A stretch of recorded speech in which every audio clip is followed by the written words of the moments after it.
Without further ado, allow me to introduce who is actually here with me. So I'm very glad that despite a very busy program that Director General of the DG Energy, Ditte Jorgensen, has, she managed to join us here today. Please welcome. Secondly, we have the Deputy Minister for the European Affairs, Mr. Marek Havrda. Next, we have Tomáš Pirkl, who is the head of the Brussels office of Czech Group. And last but not least, we have a former CEO of the E.ON company, currently consultant, mentor, Martin Záklasník. Ladies and gentlemen, I would like to ask now each of the panelists to give us a short 5, 7, maximum 10-minute statement. Perspective of your institution on how actually you perceive on what actually has been done and what action needed to be taken and what state we are actually right now. That's maybe the concrete question for you, Ditte. And what state are we now, and shall we worry about the winter? Thank you very much. Thank you very much for the invitation. First of all, it's a real pleasure to be here today. Thank you for inviting me to this event. And indeed, it is very, very timely to discuss Repowering EU, the energy crisis, what have we been doing and what can we do and should we worry. So I think the short message is we are doing better than we could have. And I think that's thanks to unity, cooperation, common European solutions, thanks to the leadership of the Czech presidency and what they have managed to bring through already in the last few months since the Czech Republic took over the presidency of the European Union. And then thanks to the solidarity and cooperation that have helped us prepare as much as possible and improve as much as possible. So maybe just a few words about where we come from, and then something about Repower EU, what we're doing under Repower EU, and then looking ahead into the winter. And I will then answer the question about the worries of this winter and the winter after that. But first of all, we are in an energy crisis, and I think it is. I think there's agreement among analysts, the International Energy Agency, that it is the deepest energy crisis we have ever lived through. It is also the first energy crisis that is entirely global in nature and spanning different energy carriers, different parts of the energy system. So we are in a very, very deep crisis. The crisis has obviously impacted Europe differently, and the main reason for that is Russia's war against Ukraine, the Russian invasion into Ukraine, and together with that, the unilateral decisions by Russia to simply disrupt supply to a number of European member states. So close to half of the members of the European Union have lost their supply of gas coming from Russia via Russian pipeline. We were, until the war started, until this winter, we were dependent on Russia for about 40% of the natural gas across the European Union. That is a very high level of dependency, and it's too high, I think is clear to everyone. And that has meant that since Russia has started disrupting supplies, significantly decreasing the supplies to Europe, we have had to find other ways to replace this gas or to reduce our consumption, to find other suppliers. So that is what we have been focusing on, and that's what Repower EU is about. But the energy crisis is not only driven by the war, it is also a fact that global markets are tight in the sense that because of COVID, a lot of the investment that was supposed to take place into the supply side, into the extraction side, that those investments were delayed because of COVID, and at the same time demand grew as we were coming out of the lockdown, and that has created an imbalance in global markets, but significantly further challenged by the Russian war and by the Russian decision to lower supply to the European Union very, very significantly. Our response to that has been to say we are going to Repower EU. And essentially Repower EU is about making ourselves independent from that one supplier, because that supplier, Russia, is not a reliable supplier, as we have seen very, very clearly. Our way to repower, our way to become independent from Russia, builds on 3 elements, 3 pillars. The first pillar is to reduce our consumption, to save where we can, to become more energy efficient, essentially because otherwise it simply is not possible to replace all of those many billion cubic meters of gas. So we need to reduce the consumption, and it is in our own interest. We save money, we save CO2 emissions, We have cleaner air. So there's a lot of good reasons to reduce our consumption, but now more than ever, it is critical to do it and to do it quickly. Also to help stabilize prices in global markets because of that instability or that imbalance between the demand and supply. We can do something there, and it is in our hands. So demand reduction is the first pillar of Repower EU. The second pillar is renewables. So to replace as much as possible our energy sources, our existing energy sources, with renewable energy by accelerating, stepping up investments into renewable energy generation, solar and wind in particular, but also other renewable sources. This was already part of our plan, already part of the Green Deal, because it also responds to the climate crisis. It helps us lower CO2 emissions significantly because renewable energy is CO2 neutral. But we now have to do it faster and to do more of it across the European Union. And again, it responds to the climate crisis, but it also responds to our security and resilience challenges in the sense that the sun and the wind that we are harvesting here, it stays there, it's renewable, but also it is ours to the extent it is right here with us. And so it makes us more independent and more resilient also through that. So accelerating investments into renewables is a critical part of Repowering EU and of course a critical part of the Green Deal. The third pillar is to replace Russian gas, Russian fossil fuels by fuel from other suppliers or by other molecules. To the extent possible, we should replace the Russian gas, the Russian fossil gas by biomethane or clean hydrogen. Again, because it serves several purposes and because we can produce it locally, we can produce it within the European Union. But we're still going to need natural gas, fossil gas, as part of our energy system for the coming decades. And so we need to replace the molecules we have so far received from Russia by molecules from other suppliers.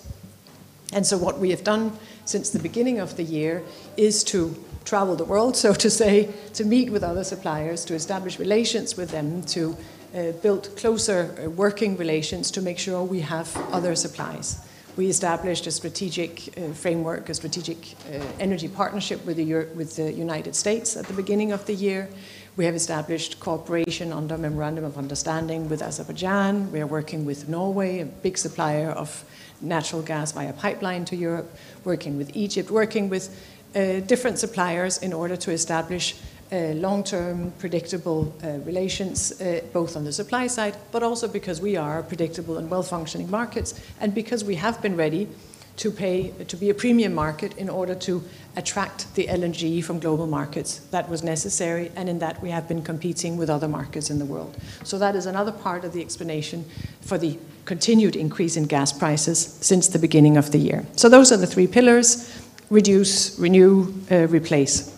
Since the beginning of the year, the objective of replacing Russian fuels, Russian supplies by other supplies, that objective has gone together with other objectives of security of supply, trying to bring prices down, making sure we're prepared for the winter, and then of course making sure that whatever we do it in a way that aligns with the European Green Deal and that aligns with the climate objectives that are central in our energy policy and in the overall common policies. So we have done quite a few things to strengthen our security of supply framework. We have adopted a regulation on gas storage, requiring all member states to fill their storage before this winter. We had a target of 80% on the 1st of November, but we reached 90% already. So a success story in the ability to fill storage. Again, it hasn't been cheap because we are in a gas price crisis and in a tight global market, but we are now well prepared for the winter with the storage at that level. We have also, in order to strengthen our efforts towards demand reduction, we have adopted, Council has adopted under the Czech presidency, a regulation to reduce overall gas demand across the European Union by 15%, both to avoid shortages, to help lower prices or stabilize prices, and to make sure that we have the gas we need to get through the winter, even if there are further disruptions from Russia in the coming months. And then just about a week ago, a further measure was adopted, an emergency intervention into energy markets, focusing more on the price side of things. So introducing a revenue cap on a lot of the electricity that is produced, a lot of the lower cost electricity, and introducing a solidarity contribution from energy companies, and requiring that the revenue from these measures go back to households, go back to businesses to help compensate for the very, very high energy prices that consumers, households, businesses across the European Union are seeing, as you mentioned, impacting our competitiveness, impacting manufacturing output, and impacting families, households, people in their homes as they are struggling to pay very, very high energy bills. So a significant social impact that we need to go in and address and do what we can at European level where we can do that alongside national level. So those are some of the measures we have brought through, and now that we are almost getting into the winter, we are of course assessing what more is needed. And that is what was discussed Friday among leaders in Prague, and what energy ministers will be discussing tomorrow and in the coming weeks. Looking first at what more can we do on prices, because prices remain high, gas prices remain high. So we are carrying out market surveillance to check, is there something in the financial market side of things that's not working? Is there something that requires a correction? Do we have the right price setting mechanisms, the right index, the right benchmarks, or can we correct or improve them? And are there other things we can do? There have been a number of suggestions for price caps. And we need to look at, well, how do we design those without risking our security of supply, without increasing demand for gas, because we don't have enough gas to increase demand, without risking our internal market that is necessary. So what is the best way to do it? And that will be discussed tomorrow. So prices. We still need to do more work on security of supply as well. I've mentioned the storage, the demand reduction. But a key aspect in security of supply is solidarity across the European Union, because if there are further disruptions of gas supply, some member states will be impacted more than others, depending on how many supply routes they have. All member states have different suppliers. We've been diversifying over the last decade, but nonetheless, some member states are still more dependent on Russian gas. So we need to make sure that other member states are ready to, so to say, share gas with them and help make sure that gas flows so that all member states can serve what we call protected customers, households, hospitals, schools, public facilities. And then the third aspect that we're still working on, and for discussion tomorrow, is that of joint purchasing, joint tendering, aggregating our demand, trying to strengthen our market presence and market power, because we are a large European Union of 27 countries working together as closely as possible. So identifying the aspects where there is a European value added, and trying to continue to remain united and send a clear signal of solidarity, cooperation, and common solutions across the European Union. And so, getting into the winter, we are well prepared. You can put it this way, last winter we were in the hands of Putin and the weather. This winter we're in the hands of the weather, so better than last winter, but nonetheless with a degree of uncertainty and things outside our control, but we're prepared as much as we can be. Thank you. Thank you very much for your remarks, and also happy to that you also raised or mentioned what is the subject for debates for tomorrow, because I think that is something that we eventually could touch upon once we do the round of opening statements. So I would like to now ask Marek Havrda, the Deputy Minister for EU Affairs, for his comments, and maybe try to provide us a shorter, let's say, long story short, or let's say a picture of from the kitchen of the presidency. The Czech presidency, and you didn't mention it, that it's been very active, providing a lot of space, a lot of room for discussion and facilitating and pushing the member state in discussion and negotiation. So what is the attitude among member states in terms of further steps that needs to be taken? I understand this is probably too ambitious to ask you for, but if you can tell us a little bit more of what are the ambitions of the Czech presidency in its role and powers it has, and the eventual compromise it could be, or it's actually needed for any step further. Thank you very much, and thank you very much for inviting me. It's a great pleasure to be here with you this afternoon, and it's a really great pleasure for me to discuss energy. It is among the 5 political priorities of the Czech presidency, and it's a hugely complex issue. So I'm really looking forward to be with the experts at the same panel, because I think I'm the only one who is not real expert. It's only the second talk on energy, so I cannot definitely compare with Ditte and with colleagues from ČEZ and former head of E.ON. I would like to offer a little bit of more contextual information, which maybe Ditte has not really touched upon that so much. And then I would like to a little bit talk about this, what can be done next. And I think this should be the core of our discussion, because what has been done so far, we've been doing it, and it's there, but it's really crucial how we approach the things for the coming winter and the winter after, but as well in the longer term. So how we actually make all these measures that they are in the longer term sustainable, and they help us to achieve what we want.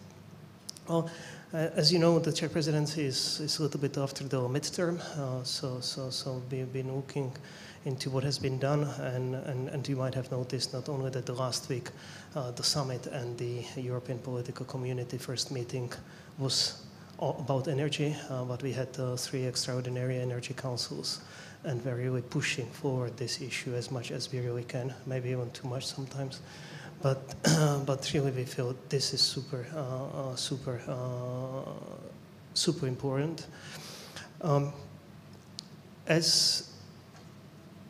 As been said, I think the analysis has been kind of shared, what's going on.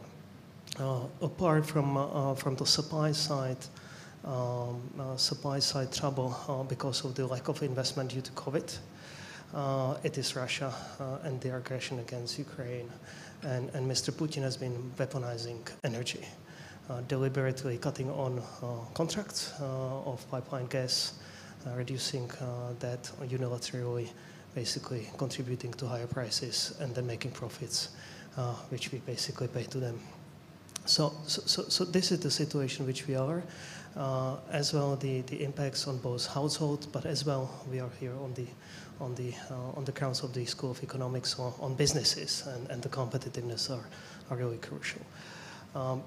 As already has been mentioned, our analysis as well for the priorities were these areas of reduction of consumption, renewables, diversification of sources, and I would add one more which maybe has not been mentioned too much, but it is the work on the distribution of networks and interconnections.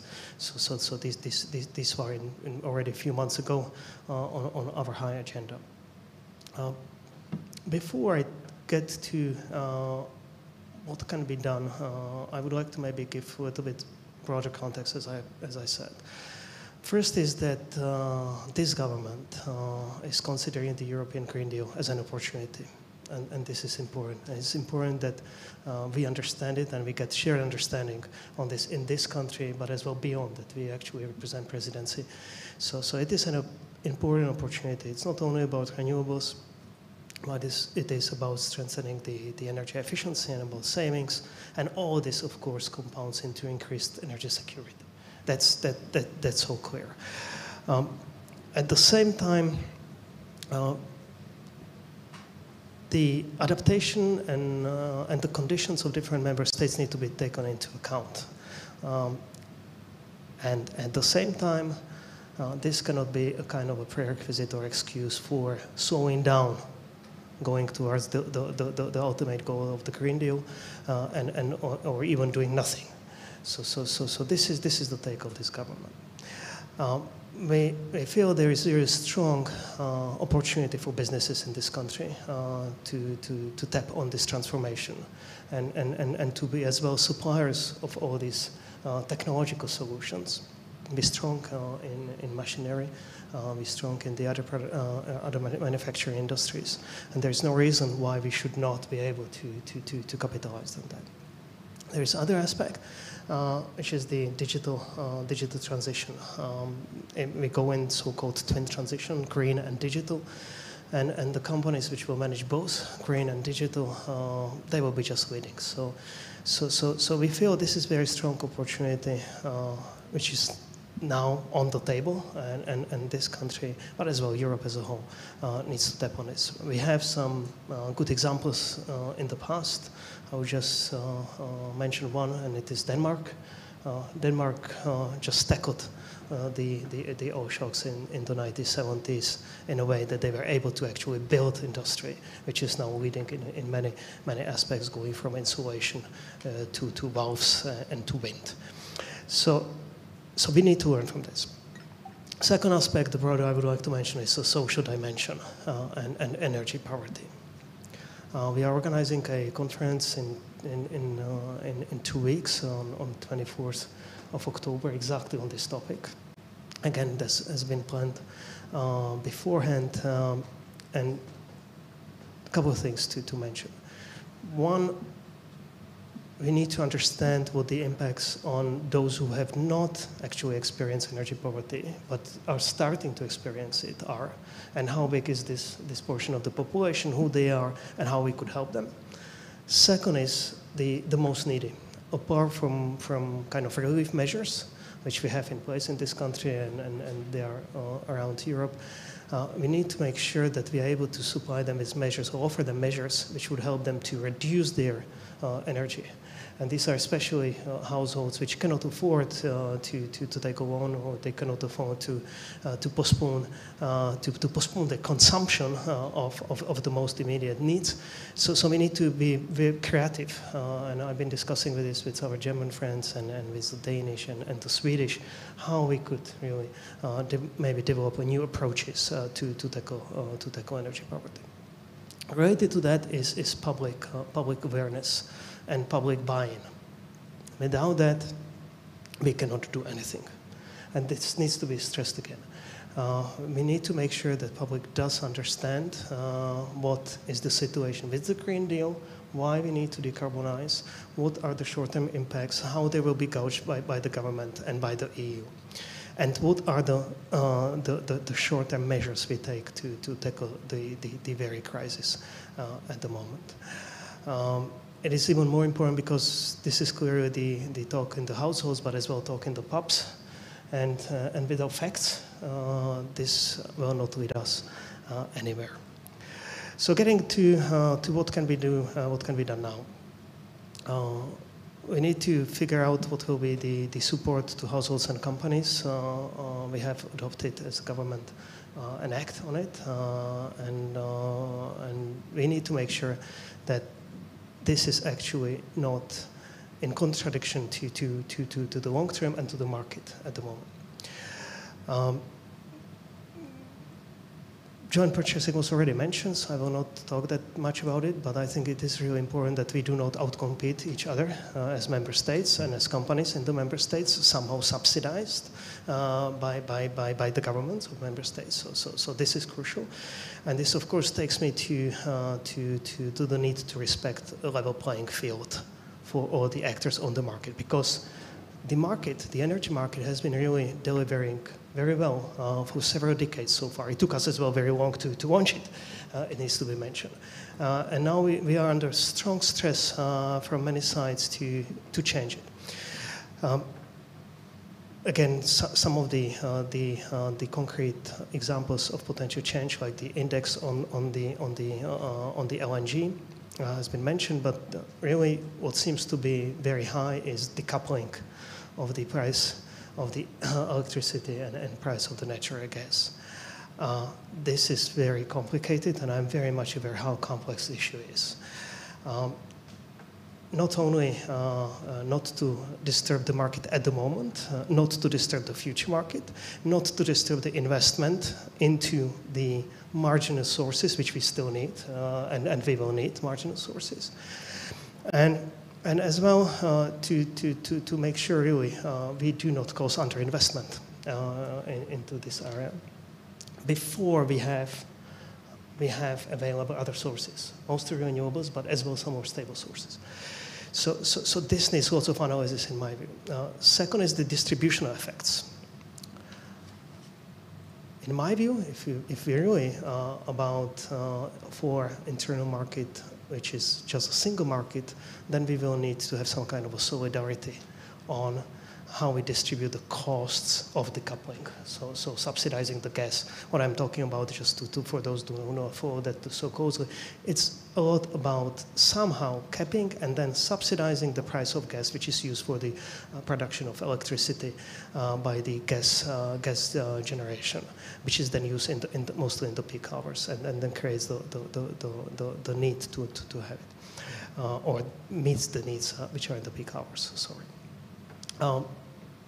Maybe the last one I would like to mention is a state aid. All of this, how we actually support companies, needs to be in line with the state aid. Again, this is a prerequisite for a single market. If we do not do this right, we will have fragmented market and we will have lots of trouble. And because energy is affecting all the costs basically of every single company, of course some more and some less, but this has a huge effects which are propagating through the economy in each member states and of course in the union as a whole. There's been the temporary framework for state aid now being discussed and rediscussed, and maybe again this is the issue which we might want to touch upon. Just to conclude, we're very supportive and very thankful to the Commission and to Ditte's team and to the team of the President of the Commission, with whom we have very good cooperation. And we are in full support to find solutions. As I mentioned, basically what we're doing and all these meetings and the highest level meetings are about finding consensus on solutions which will help us to mitigate the high prices of the energy for households and businesses. Thank you. Thank you, Deputy Minister, for your remarks. I already have some questions related on what you mentioned, but let me keep it for later, because I would like to give the floor now to Tomáš Pirkl, who is the head of Brussels office of the Czech company. So Tomáš, the floor is yours now. Yes, thank you very much. First of all, I would like to thank you for inviting me, or Czech actually, to this conference and to this panel. I also need to send apologies from our Public Affairs Director, because she was supposed to be here and on the very last minute she had to cancel. It would be more gender balanced panel, which is quite interesting for energy topic as well. Also maybe, and thank you for changing the picture, because it was very last minute, so I didn't expect that. Maybe I would start with the name of the panel, because you called it Energy Crisis in Europe. I must say that normally I do not like if we overuse word crisis too much, but right now nothing cannot be more accurate and more actual than this. And due to this, we are living in a very unexpected and extraordinary situation. Everyone knows that, and also we are adopting or we are somehow entering uncharted territory and in unprecedented speed. I must say, and here I must really applaud the Commission, but also the Czech presidency, because I've been to Brussels since 2007 in different functions, and I've never seen such a speed for proposing and adopting legislations. Which of course brings me to the another point. Even though I fully understand that we have to act in emergency mode, but we have to also keep in mind that it should be really temporary and exceptional, which Commission is underlying, but we can see that in some member states or in some jurisdictions it is, let's say, understood in different way. So hopefully the Commission will keep an eye on this and really keep it this way. Which brings me to another point, which is the future market design, hopefully revision, not a revolution. So what we can do on longer term. I think that the market proved that actually it's working. Maybe it's not delivering what we would like to see, which is to have moderate prices or low prices, but actually it's functioning. And now we have to adopt it to the emergency situation, which is caused by external actors, external situation. So we have to act. But for the longer perspective, we still need to, let's say, keep the benefits of the current market for the future. Maybe also, if I should speak a little bit, because I was asked to speak a little bit more about the situation in the Czech Republic and how we react to the crisis. So if you see the Czech Republic is very well interconnected, one of the best in Europe, and also we really heavily depends on the cross-zonal trade. So we are well interconnected, we do a lot of trading. But for this, we also, if you want to keep the prices stable, you need to have some liquidity on the market, which especially for the forward market is a big issue. And I think both Madam Jorgensen and also Deputy Minister mentioned different issues which are already on table or which are being discussed. I would maybe add one more, which is the liquidity. What we can do about the liquidity.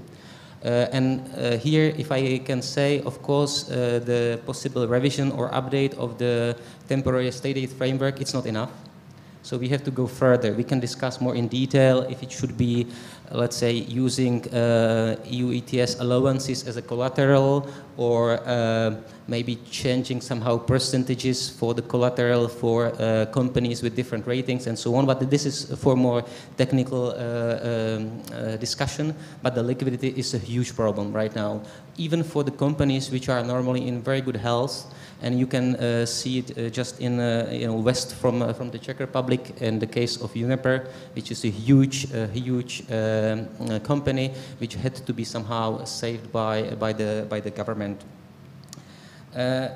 Maybe one more thing: the Czech government also tried to consider the interconnections when it was preparing the national measures, and we hope that it will stay this case. Just before the conference, we talked to Madam Jorgensen about some states thinking about closing borders with huge consequences for the internal market, which was actually delivering for quite a long time benefits for the final consumers.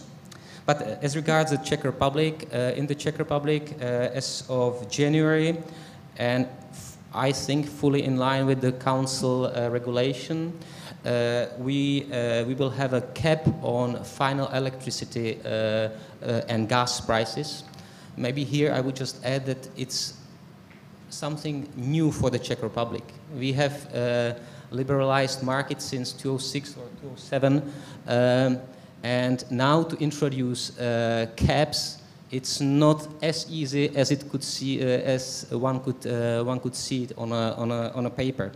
But anyway, I think also the level of the cap is set in a way that it allows or incentivize both households and SMEs, which are as well covered, to do some savings. So for the households, it's actually 100%, but for the SMEs, it's 80%. So it incentivizes further reductions, and of course, also the price, which is being set relatively high if you compare it to the situation, let's say 1 year or 2 years ago. It's incentivized savings. Also, until January or the end of this year, the households, but here households only, will also receive an additional aid in form of the energy checks, which is also something special. In terms of the security of supply, we secure not only almost half gas storage, which was already mentioned, but also we manage the LNG capacity in Netherlands, which should be covered about 1/3 of the Czech gas consumption, which is a lot. But of course, there are more lessons which we could learn from this crisis. I think Madam Jorgensen mentioned very clearly the deployment of renewables. That's absolutely key. And here again, Commission did a very good job after many years of pushing of electricity or power sector to somehow speed up or accelerate the permitting procedures. And it's very welcomed, and hopefully it will be adopted soon by the co-legislators, and it has definitely our full support. I would maybe add, because it was not mentioned before, there are not only renewables, and especially in the context of the Czech Republic or the CEE region, nuclear will play a tremendous role. And I think we can forget about the decarbonization and climate neutrality in the region without actually using and also potentially building new capacities in nuclear. But of course, this is a very sensitive issue in the region. And maybe just last point from a company perspective, we already last May adopted a new strategy, and we are also fully aware of the, let's say, more push for renewables. So we committed to add 1.5 giga by 2025 and 6 gigawatts by 2030, which, of course, for some countries, which you know the best, it's not so much, but for the Czech perspective, you can believe me, it's a lot with the potential which is here. So I think for the time being, that's all from my side, and I just hope that we will not talk next year at the same conference about the same crisis, and that the crisis will be over. Thank you very much. Thank you very much, Tomáš, for your comments. I absolutely agree on what you said, that even such a big company as yours is actually in an extraordinary situation, given the circumstances, but puts huge pressure on how actually tackle on what instruments you have and what role the government should play and so on. Let's come back to this a little bit later, because I would like to ask Martin Záklasník to provide us a short statement. I mean, a lot has been said, so you are in a pretty challenging position right now. But how do you read on what's been done so far? And maybe let's revisit the question that I asked Ditte. Shall we worry about the winter? Well, thank you for your question, because I was just thinking what I was going to say, because basically everything was said, so it's always difficult to be the last speaker, but thank you, you saved me now, you saved my soul.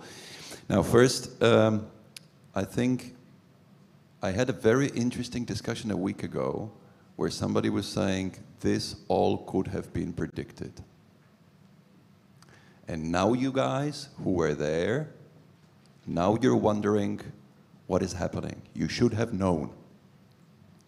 And here I have to say, I'm not protecting myself, but I'm saying clearly, this is like COVID.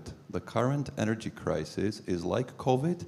In other words, it was unpredictable. It still remains to be slightly unpredictable. And nobody, and I underline that, could have known that it would come the way it came. Just to give you scale, it was mentioned by my pre-speaker that we should call the current times a crisis. I fully agree. Just to give you scale, in the first oil and raw material shock at the beginning of 1970s, the prices doubled 2.5 or sometimes 3 times in certain markets. Here, they actually changed, or sorry, they didn't double 3 times, but they actually increased by 3 times. Here, they increased 10 times. Back then, it caused stagflation, it caused unemployment, it caused difficulties also politically and socially. So it is a crisis with a big C. And I think, and also I need to repeat, good that there is a European solution, because the only way to this crisis, because it's a European crisis, so the only way how to answer to that efficiently is to find a European solution. The third question I wanted to share with you is whether or not the governments should step in. They are stepping in, but is it good or not? Is it good or bad?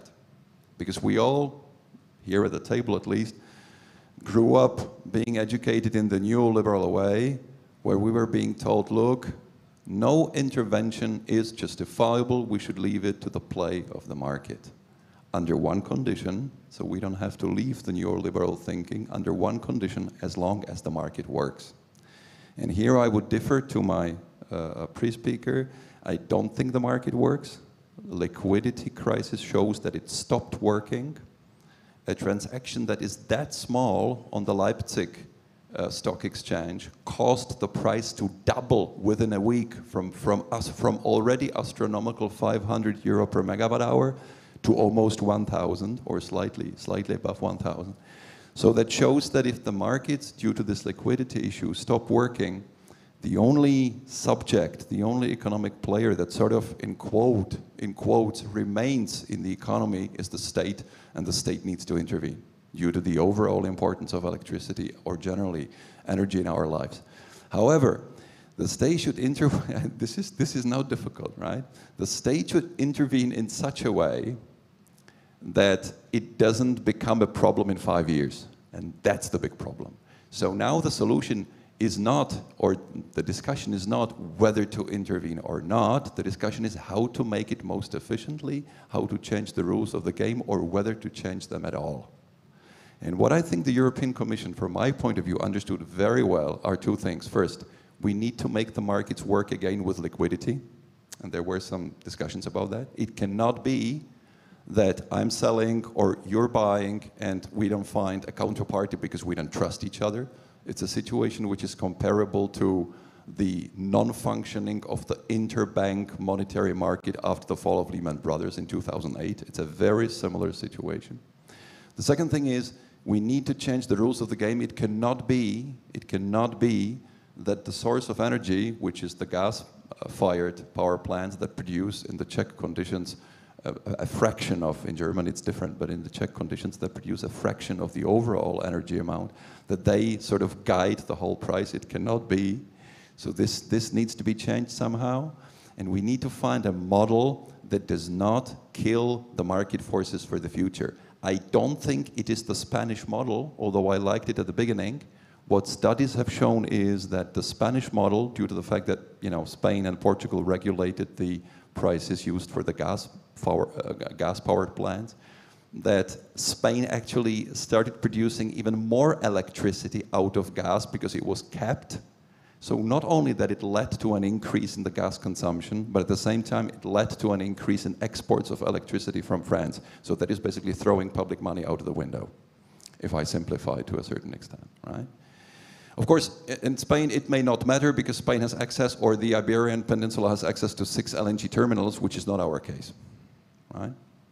And it's an isolated market. So I think that the real challenge will be we need to intervene, but we need to find a way that works and that will not kill the market forces for the future. The fourth and the last thing I want to share with you is that, again, a European solution means a solution based on solidarity. And there is a huge discussion now, and you have certainly read it as well, about the so-called German package of economic aid in 200 billion, 5% of GDP. Now Poland and other countries, actually everybody else except Germany says, well, that cannot be because the price of electricity would be actually 50%, the price of gas would be actually 50% of what the Czech government intends to regulate. So we want to impose 3 crowns, the German model, for up to 70%, that's the draft, up to 70% of consumption of the big enterprises would go to 1 crown 70, right? I mean, this is also something, and I'm really of the opinion that Germany will review perhaps some of these things because it might actually take advantage of the current crisis, and also the solution needs to be not only on the European level, but it needs to be based on solidarity. So I would say that's it. Thank you, Martin, for your comments. I think it was a really nice addition. We already received several questions, and actually the first one leads me to what actually I wanted to raise, and I think Ditte mentioned at the beginning, and that is related of the aspect of the diversification or seeking new suppliers of gas for Europe. And the question is, regarding the contracts that the European Commission concluded with the non-EU countries, how long are these contracts last? Do we risk binding ourselves to undemocratic regimes? So this probably includes also another dimension of the diversification, and maybe Marek Havrda could comment on that as well. Thank you very much, and it's a good question indeed, because it really speaks into our dependence on foreign suppliers. So gaseous fuels, molecules, are an important part, a necessary part of our energy system. It's a raw material that goes into our industry, so we need some sort of molecules in our system. The problem is that we import 90% of what we need in terms of gas molecules. And so we are dependent on some supplier. We have been too dependent on Russia as a supplier, as I said, 40%, 180 billion cubic meters per year. And we risk, as the question asks, do we risk then simply moving on to dependency on other suppliers? And again, as you have also said, part of the answer to that lies in the transition and shifting modes of supply, energy modes, so to have a much higher level of renewables, because that is produced here, so we don't become dependent on other suppliers, and reducing our consumption through energy efficiency and savings. And I know I've said it before, but it really is critical, because that is the most effective steps we can take are those two. But we still are going to need molecules, fossil gas and clean gas, synthetic gas in our system. And to the extent possible, we work with trusted partners, with countries that we have share values and principles, and where we know we can have a fair and trustful business relationship. In the understandings that we have entered into with supplying countries, and this responds directly to the question, we have not signed contracts or legally binding agreements. We have entered into understanding that underpin a long-term relation and a stability of supply and a predictability of demand, because it goes both ways. And so in other words, we have not bound ourselves into buying a certain amount, a certain quantity over a certain period of time. What we do see when we carry out our forward-looking analysis and looking at how do we become climate neutral in 2050, then we see we are going to need molecules, either natural gas, hydrogen, biomethane, as part of the system. So we are going to need something. Let's try to lower that as much as possible through renewables and through energy efficiency, replacing it with hydrogen that can be produced in Europe, renewable hydrogen or clean hydrogen, and replace it by biomethane. Again, that can be produced in Europe, so that we limit as much as possible that dependency on other suppliers. Thank you. I'm more than happy to add maybe a couple of thoughts. The first one is about resilience of the supply chains. We have 5 political priorities. One is energy, and the other is the resilience of the EU's economy. So resilience of the supply chain is very high on our agenda for the whole presidency. And we just need to make sure that for renewables and other technologies which are needed for the green transition, we make sure that the supply chains are resilient, so we just do not exchange the dependence on Russia, on some other dependencies, on other regimes in the long term. So we really need to work on this now, not tomorrow. Now we need to work on this. So this is crucial to understand the supply chain, to understand what the risks are entailed in these supply chains, and how we could tackle them. We work on the CHIPS Act, which tries to work on this. We have the batteries legislation in the pipeline as well. We push on both of these very strongly, but we need on the other concrete items and on other concrete raw materials to make sure they are available and they are stable and they are resilient for a long time. Second is maybe an idea for Ditte to little bit ponder. Yes, we need to replace the molecules, but as I understand the business, and I worked in different business, but it was a raw materials business. Basically, you need to ensure that the investment into refining and into the excavation is being paid back. From that perspective, we are pushed for long-term contracts.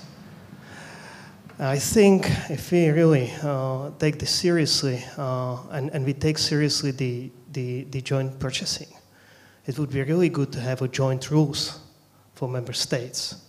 How to address these, because this will exactly create the vulnerabilities. This will be vulnerability to concrete country. This means to concrete change of the regime in that country for even decades in some situation when we talk about LNG. So for me, this is really important that we look really ahead. And when I have Mike, I will abuse my position and differ to Martin how much I agree with all the other points. Basically, he said I differ in one. And this is that we knew this might happen. This is similar to COVID. Again, we knew this might happen. And we are very strongly pushing the work on so-called strategic foresight. It's Vice President Šefčovič's initiative. We just knew. Before I came to this office, I was working for a huge foresight exercise for this very country. So we reviewed foresight studies globally and made some kind of synthesis for this country. It comes very high. All these things come very high. This was very visible. This might happen. We've seen it at least since not only Georgia but especially Crimea. And what we need to do is this is hindsight. So this is not very useful to say, but we need to look in the future and to say, okay, the foresight studies outline certain risks to our model of economy and to our functioning on this continent. We just need to make measures, basically in a drawer, to be prepared. So we need to work on our preparedness now, not wait. And now it's really difficult because we put all the resources into figuring out how to actually make the market work. And we don't have, none of us has simple answers to that. But as soon as we kind of start testing this, we really need to work on these longer-term solutions and to have basically contingency measures in the drawer and to have kind of like options. 1, 2, 3, 4, 5, and then we will evaluate their impacts. We will discuss with the member states, and we see which of them is the most useful. I think we did much better now with this in terms of COVID, but we need to do now this with energy. Thank you for this. I was actually just wondering that I would like to actually broaden the question that was actually raised by one of the participants here, and extend it. We know that I think it was announced last week that there are certain concerns about putting the cap on the gas price among several member states, as eventually could harm the competitiveness of the EU in terms of imports, and EU might not be as attractive for importing the gas. So I was just wondering, do you share this concern? How serious it actually could be, and could this be the barrier, the obstacle in reaching certain resolution for the future? Thank you. I think it is a critical point, the relation between security of supply and prices. We have, since the beginning of the year, replaced a very, very significant amount of Russian gas by gas from other suppliers, by LNG. And the reason we have been able to do that is that we have been doing a lot of work to do it. We've been reaching out to suppliers, we've been working with suppliers. But the most important reason is probably that we are a premium market. We have paid what was necessary to attract the natural gas to Europe because our prices have been higher than other markets. But our prices have been quite a lot higher than other markets. And so the question really is, what is the premium needed in a global market to make sure that you can attract the natural gas that you need? And I think that is the critical question in the price cap, security of supply discussion. You have to make sure that when you intervene, when you design any market intervention, that we do it in a way that keeps us safe, that makes sure that we will still attract the natural gas that we need, but that we do not pay more of a premium than what is necessary. And so that, I think, is almost a technical challenge that you really have to look at carefully. How do you do it, and how does it impact existing contracts, etc. Before you get to that stage, there are questions, and that comes into the functioning of the market. We've talked about the electricity market design and how that functions. And I'll say a little bit about that, but there's also a question of how do gas markets function? What is the price-setting mechanism? They are financial markets, essentially. Do these aspects, these parts of financial markets, do they work optimally, or can we go in and correct? We have had questions about collateral, and that's one of the corrections where we see, well, it is probably necessary to go in and help that to make sure that there is the room necessary for collateral in this high-price environment.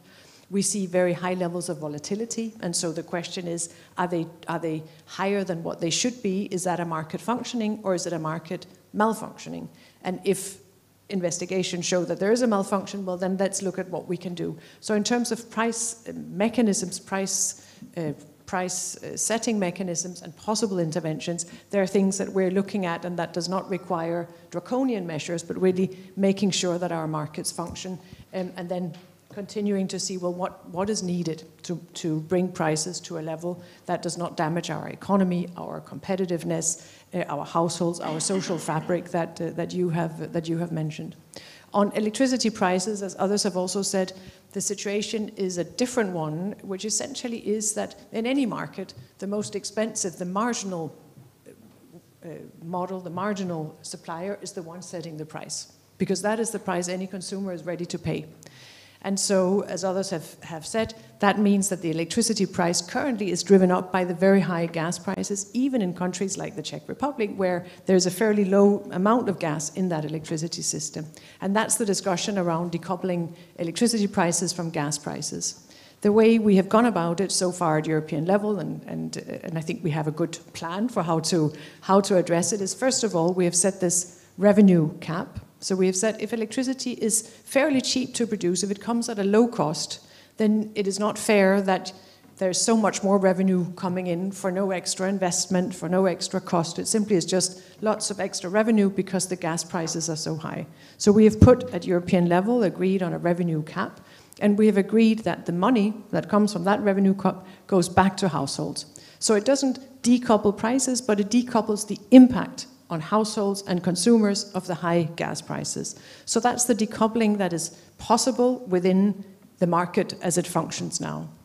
Then we also see that on the one hand, and I think you said it, the market has functioned, it has brought a lot of good, it has brought investments, it has brought security of electricity supply across the European Union. So there's a lot of good things about that market. But we do see the challenge in this marginal price setting in the current high gas price environment. So what we're looking at is how would one review the electricity market design to find other ways to do it. And as you have also said, that's technically complex because we want to make sure we keep the lights on, that we don't have blackouts, that we still have the internal market and electricity going where it needs to go. So it's a complex thing and it takes a little bit more time than one of our emergency measures. But our emergency revenue cap has, decoupled the impact without leading to an increased demand for natural gas and without risking security of supply and without risking the internal market, because those are really critical elements in how we design our measures at European level. Again, the solidarity, the interdependence, the resilience of our system have to be at the center of what we do. Yeah, I would like to get back to your initial question, if we should be worried about cap on gas price. I am much more worried than Ditte is. Yes, I am worried. Having, and I have to admit, having a gas stove in my house, having a gas stove in my mom's house, etc., I'm very much worried if I see our dependence. If there is a disruption because of the supply and because of the increased price of the supply, we are in trouble, and we are in deep trouble. Not necessarily for the winter, which comes, because we have managed to fill up the gas storage, the tanks, but we need to have the plan. So for me, this really requires very detailed planning and modeling. What will happen if there is a disruption in supply? We need a contingency plan if this happens. We're back to this question. We knew. It might happen exactly the same. We knew, but we haven't prepared. So I'm worried, and this needs to be done at the level of the member states' calculations, and how then the solidarity and the interconnections works out. On the coupling,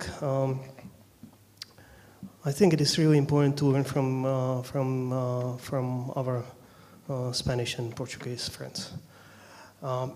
If it leads to increased supply, we need to think it over, really.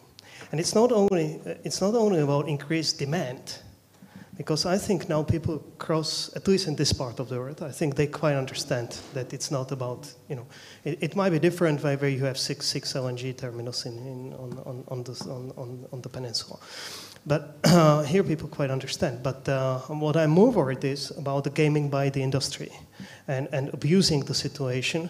And it actually happens already here. We have a small signals that even that decoupling we have done through capping the inframarginal is actually might cause malfunctioning of certain offers.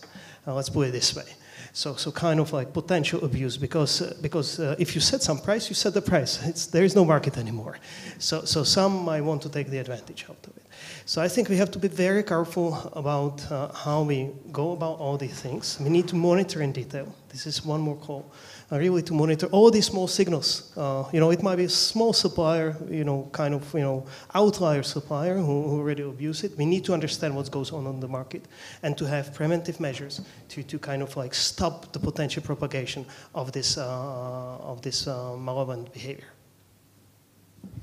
If I may just come in on this, because I agree with everything the Deputy Minister has just said. I think these are really critical points. And I think in terms of preparedness in particular, it's clear that if there are disruptions, further disruptions, we've already seen very significant disruptions, but if there are further disruptions, then we need to make sure we're prepared.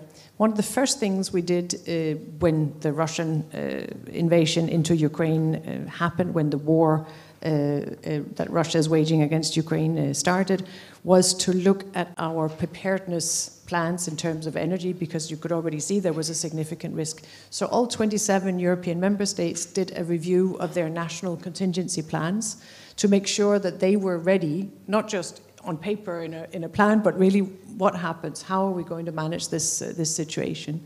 And we are now, together with the transmission system operators, carrying out a winter forecast again to check what does the winter look like. Are we ready? Do we have the contingency plans we need? Do we know what to do in case there are shortages? So I think this point of preparedness is absolutely critical, and it has to be part of everything we do so that we know we are as ready as we can be. And then the second point I wanted to make, again following up on what you said, is there are different factual, geographic circumstances in different member states, and we have to make sure that we have a system in Europe whereby there is solidarity in helping those member states that are more vulnerable because they don't have access to a number of LNG terminals or other things. And so I think there's this call for a European response, for unity, solidarity, to ensure our resilience. This is an absolutely critical point in that. I just add one sentence very shortly. I don't want to take the floor. But there's really one more critical point. Maybe I've been wrongly informed, but I'm afraid not.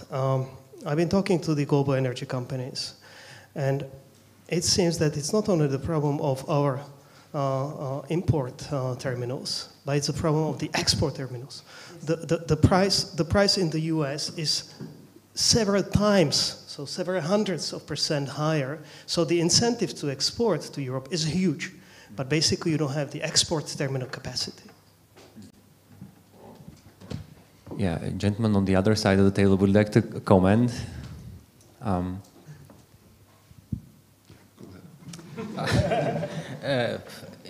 I think everything has been said. First of all, I think that if I said in my opening statement that it was very fast, to conclude the negotiations on the gas regulation and electricity regulation, I think now for the new gas legislation it will be much more difficult, and the views are very diverging. I just got here from a meeting with CEOs and representatives of different energy and power companies and associations, and we actually had the same discussion. And it was pretty much like what you have in the council. So very diverging view. For some, actually the Iberian model could work. But of course, then you start to ask the questions about, for example, the compensation. Because this is a big issue. Who will pay the compensation if you set the gas price for the electricity production too low or too high? Too high, it means that it will not work, or the impact will be lower. If you put it too low, then you manage to have the, let's say, price impact, but then it can lead to the gas consumption, which will be actually higher, which is exactly what we would like to avoid. Maybe I would also make one point, because I don't think that we diverge or we have a difference in view if the market works. I maybe use works, but I should say it worked. It worked well, but what it's not doing right now, it's delivering in reasonable prices. Due to outside force majeure or whatever extraordinary circumstances, and we should and we have to adopt emergency measures, but what I wanted to emphasize really to do it short-term, temporary and exceptional. And for the longer perspective, we need to think a little bit differently. And Madam Jorgensen mentioned this. On the gas, or the different ways how to cap it or not, I think it would be very difficult to see only cap, but this is my personal view, just to see a cap on the Russian pipeline gas. Maybe more realistic it's to have a cap on the pipeline gas as such, but of course, you know, as I said, this is my personal view, or to have some kind of a decoupling, which seems to be the most probable in my eyes, but it's difficult to guess because the Commission has not put the proposal on the table yet. Perhaps a few remarks. I think the crisis currently teaches us now, looking apart from how to solve the issue immediately, right? How to fix the price, etc. I think the crisis teaches us that in the mid-run, we should not be dependent on anyone. In the mid-run, we should be able to produce the electricity we need all by ourselves in Europe. Because it's not only that we are currently substituting, because we have no other choice, so we need to do that, of course I'm not against it, but we're currently substituting dependence on Russia, on dependence on equally difficult regimes, to put it very diplomatically, like Qatar, Algeria, Egypt, and Azerbaijan. I mean, let's not, you know, get fooled around. They're not much different. Even the U.S., quite honestly, ladies and gentlemen, quite honestly, first, they are exporting shale gas, which is environmentally a huge trouble, right? Předličný plyn in Czech. So we are sort of closing our eyes that it is shale gas. And second, even if the US did not have enough of their own gas, they would stop exporting to Europe. So I think the crisis really teaches us in the mid-run we need to be independent, we need to have our own resources. The best would be obviously a combination of renewables, hydrogen, nuclear, something like that. The second quick remark is, it is amazing that so far the model suggested works without, at the level of the Commission, so again, applauding what you have done, that it does not need to be corrected, right? But I think we need to be, because the answer to ambiguity and unpredictability is agility. So we might come to the point where we see, well, we thought this would work, it doesn't, so we need to change it. So I think we also need to raise expectations that changing what we agreed yesterday, changing it tomorrow, is not chaos, but is simply agility. Because, you know, that would be the way of working, and I think it will come one day. And the last remark is, I think it's quite interesting, and you probably noticed it as well, that we more or less are of the same opinion, all of us, except whether or not the crisis could be predictable, but that's more or less a philosophical question, right? But generally, I think this is actually great, because it shows that either we are all wrong, or that there's a high chance that we are right. And I would keep fingers crossed to us, because in the very fundamental questions, we perhaps use different words, you know, but we more or less go in the same direction, and that's interesting. Thank you for this, Martin. I have here one quite provocative question for Mr. Perkel, representing ČEZ. We are in crisis while ČEZ is obtaining record profits and issues the high dividends in its own history. Do you agree with the windfall tax? Can you repeat the last part? Just to prepare myself a little bit. No. I was kidding, but please do not forget that we are a partly state-owned company. So do not expect that I will be somehow commenting on the tax issues, which, by the way, I am covering EU affairs much more, so I'm not familiar with the Czech measures which are right now being proposed. So I think it's still the details. But I think that the Commission proposed a cap, which was agreed with big majority. It's here. Let's see how it will work. Of course, to have to secure a deal on this council regulation, you had to put a lot of flexibility into the text, which is quite normal if you want to have a fast agreement among the member states. So let's see how it will work. But my personal view is also that if you see, if you are owned or majority is in the hands of state. The state can decide to take a dividend, so you would anyway be paying in the end the income in some or another form. But please, this is my personal regard, but I will not comment on the tax issues. Thank you. No, I just wanted to be clear, and this is my actually comment on that. So again, we mentioned it previously. Also, the energy power companies are in an extraordinary situation, right? It's not only about the profits, but mainly now the pressing issue of the liquidity, right? So again, I mean, this should not be sort of overlooked, right? So on one hand, it might seem to a lot of us that the profits are the first what we see in the numbers, right? But at the same time, there are way more pressing issues, such as, for example, the liquidity that you mentioned. Also, do not forget that we are talking about the big utilities, which normally have a lot of lags. So you have generation, you have distribution, you have suppliers, you have ESCO services, you have whatever you can imagine, and the impact of the crisis of different lags or how you would call it, dollar companies, is very different. And indeed, even though you are making huge profits, the liquidity is a huge problem, but not because of that you are doing something well or wrong, but because of the system which was not prepared for the extraordinary war situation. So even if you are very healthy, you can be facing these margin calls, which are really huge. I remember a movie about Margin Call, where the analyst was saying that the margin call are actually higher than the overall capitalization of the company, which is, I don't know if it's the case, but it always rings the bell when I see or hear the margin calls. So it's a huge issue caused by extraordinary situation, which and I would appeal again to the Commission, especially. If there is any solution for the margining issue, please put it as a part of the solution on table. Mm-hmm. Martin, you would like to add something? One more remark to that. Of course, the margin calls, I agree. What also the energy traders are so the trading companies, right? The sales companies within the integrated energy companies, because you have distribution, you have production, and obviously then you have the company that sells it.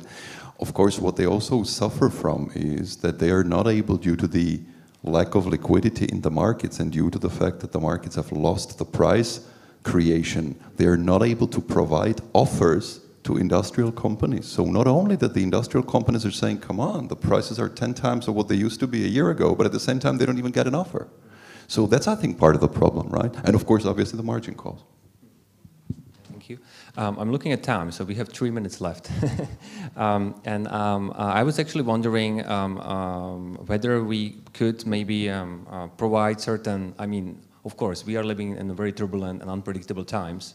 But in general, what can we expect, let's say, in following months and years? Do you believe that the prices of energies can sort of become more stabilized? Or is there any sort of hope, given what we discussed and all the steps and the policies that you are working on, and there seems to be a huge share of, I would say, the same position, or the member states agree on that.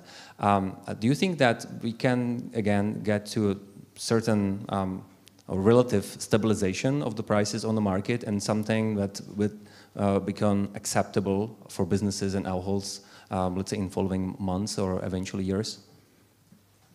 That's a very, very good question. I think most analysts agree that we are now in a high energy price environment. So there is a new reality in global markets that are felt very much in the European market. So I think we need to brace ourselves for going into that some years with higher energy prices. We're not going to go back to the years of fairly low energy prices that we have been living through in the last decade. What we need to do in that context, I think, is to stabilize prices, and we can stabilize prices. So you can have less volatility, less concerns around margin calls, better functioning financial aspects of this market, can address the liquidity problems, you can address the questions around collateral, you can try to limit this volatility and limit the margin call. So there are things you can do for the stability while recognizing that it is a higher priced environment than what we have been used to, and then we need to make sure that it is not higher than it has to be. And so the question is, how far can we bring prices down and make sure that our markets function optimally? And again, we are in charge of our demand. So we can, on the demand side, we're in control. If we lower demand, that's one of the market basics that we can do something about. We can do something on the supply side in getting more stable supply and working with suppliers, and we can do something on the market functioning. So there are things we can do there.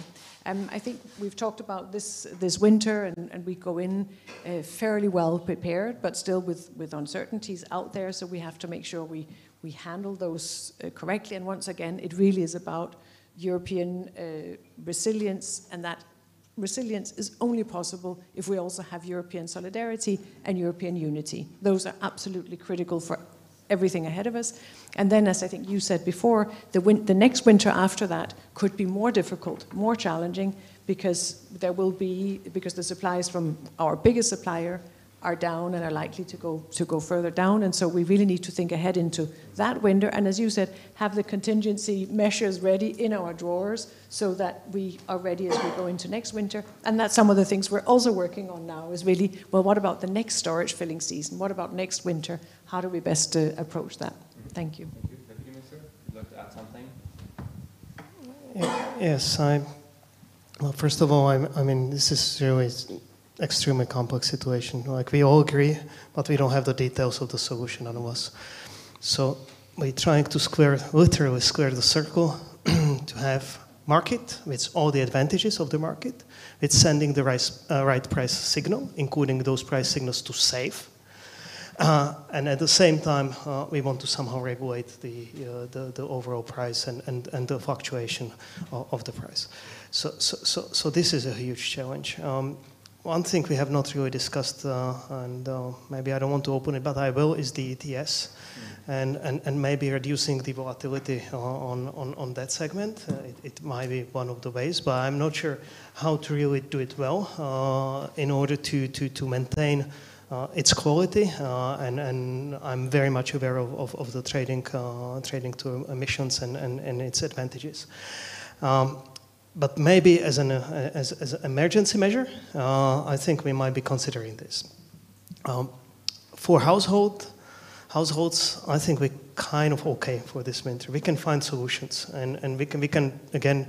It would be great if the colleagues from the Commission could analyze the different approaches by different member states, and we get to some kind of recommended practice, basically. Which is the most advantages for the markets, the least disrupting the situation in the individual member states.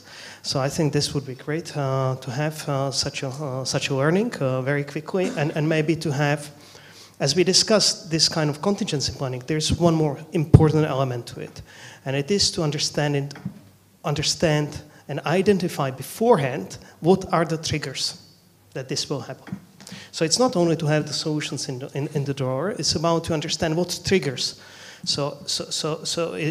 which we really might need to watch for. So it might be useful to start establishing, for different situations, set of triggers. For example, for this type of a household capping or household subsidies, maybe we need certain types of triggers to be watched for, certain types of signals for the global situation and the situation with the Russians, etc. So, we could have seen a number of triggers to be materializing. We just haven't really thought about it. Finally, and the most difficult for businesses, this is difficult.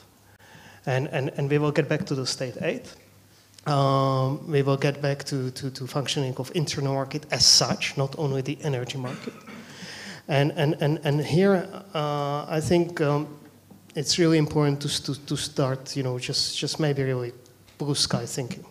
This is for a Nobel Prize, obviously. So it's nothing less than. And maybe, you know, everybody talks about caps. Maybe let's talk about dynamic caps. You know, and different approaches. We could really try to model, deploy, and see how it might function.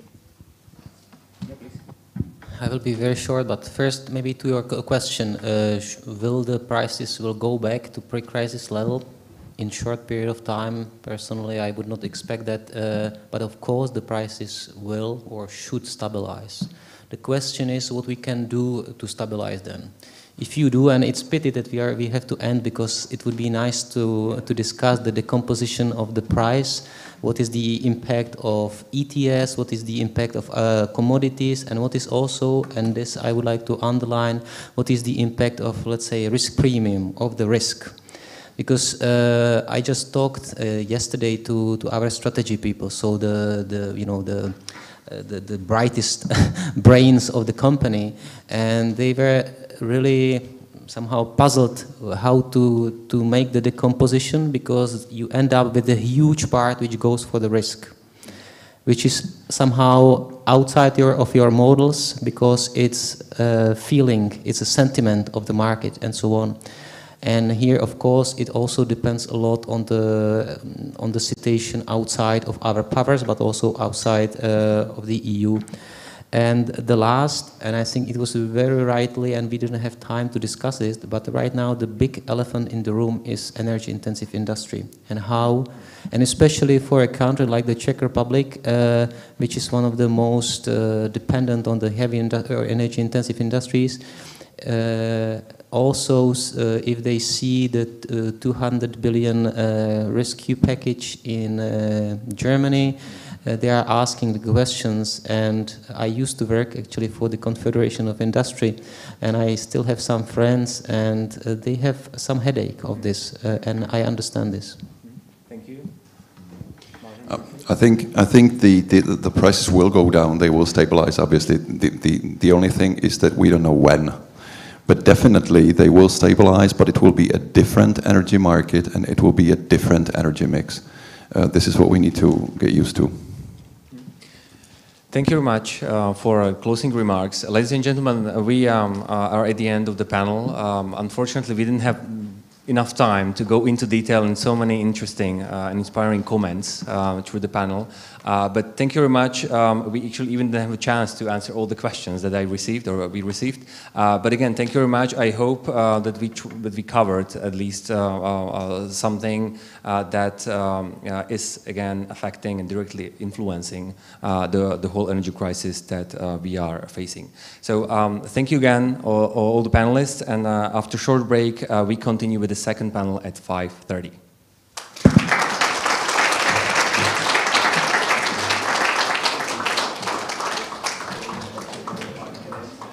Good evening, everyone. We are about to start with the second panel, so if you can take your seats.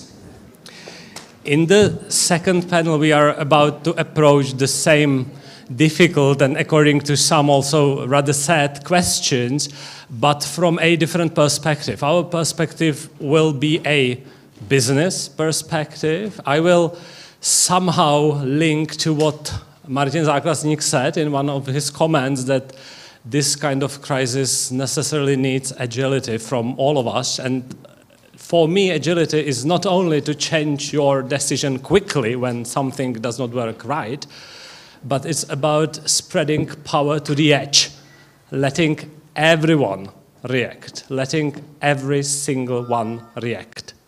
And that's why the design of this panel will tackle how we can also react on a microeconomics level. I will now introduce our distinguished guests and maybe add a bit of logic into what's about to happen in the coming 90 minutes.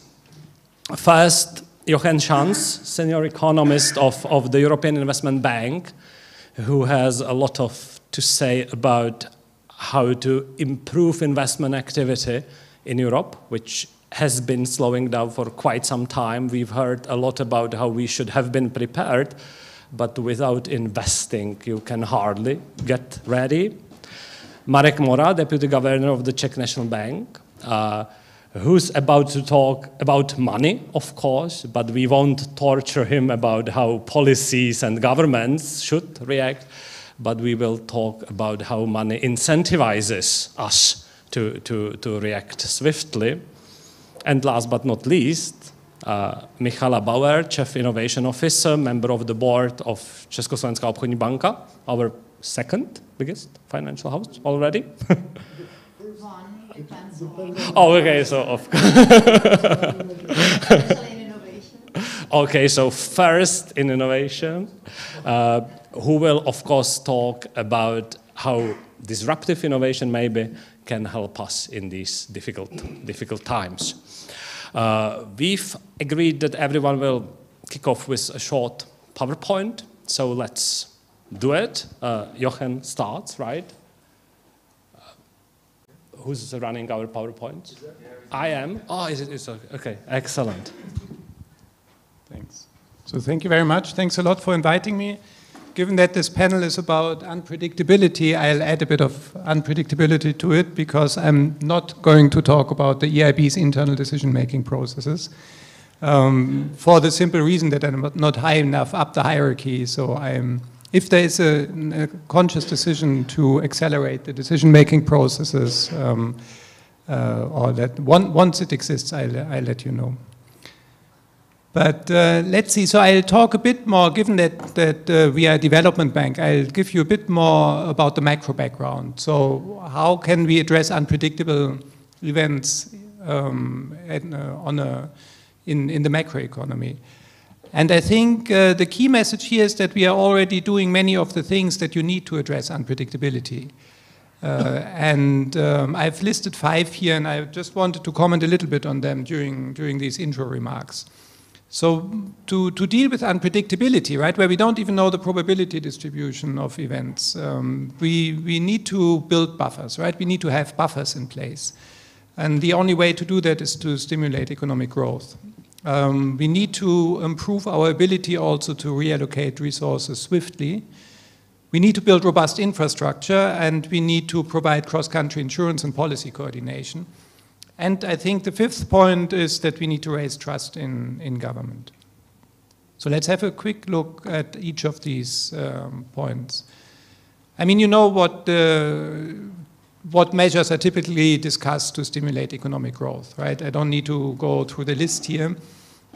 When we talk, we've got a big survey running of over 13,000 firms every year. And when we talk to them and ask them about their obstacles to corporate investment, which of course is key for economic growth, they talk about an inadequate supply of skills, not of skills in general, but of the skills they'd like to have, about labor and business regulation that constrain them in their investment ability, and about inadequate digital and transport infrastructure, and about the availability of finance. So these are areas which would, if improved, improve growth. But of course, there are many, many other policy aspects to that as well. So the EIB, of course, does finance finance projects that are relevant to these areas in all of the EU, also to some extent outside the EU. I just put up a few numbers here. So the exposures are about 0.5% of GDP in most countries, including the Czech Republic. The priority areas for the EIB financing, and all of this should be relevant to growth ultimately, are small and medium-sized companies, which we do via our colleagues at the commercial banks, innovation, digital and human capital. Another area, sustainable cities and regions, this is transport, right? So there you've got, for example, the expansion of the Prague metro under that. And sustainable energy and natural resources is pretty obvious. So you see how these areas distributed across lending in 2021 in the EU, and you see that it's not too dissimilar in the Czech Republic. The second point is about improving the ability to swiftly reallocate resources, right? And this is all about labor market flexibility, lifelong learning, but also issues like housing, right? Because if you need to move jobs, if new industries are created that attract new employees, then you need to supply an adequate amount of housing. But then, aside from those factors that are relevant for labor supply, it's of course also market entry and exit of firms, which is key because it ensures that new ideas have a chance to compete in the market. And these are recommendations, of course, made by the Commission, by the OECD, by others as well. So we don't work at the policy level at the EIB, but we work with those policies. Build robust infrastructure is, of course, key to our business again. You need infrastructure, good infrastructure, to deal with unpredictable events, right? The pandemic made that clear for hospitals, digital infrastructure. Energy security questions mean that it's good to have the energy source that you're using nearby. Extreme weather events, of course, if you want to survive those, you rely on good transport and digital infrastructure, on flood protection.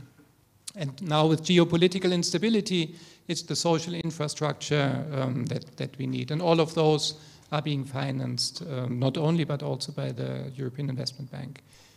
That needs, of course, solid planning, implementation, and evaluation, right? It's not only about providing the finance for these investments, but you also need to ensure that the implementation works and that you evaluate afterwards whether you actually succeeded in what you plan to do. And we've got a specific branch here, advisory services, that help identifying, preparing, and implementing projects.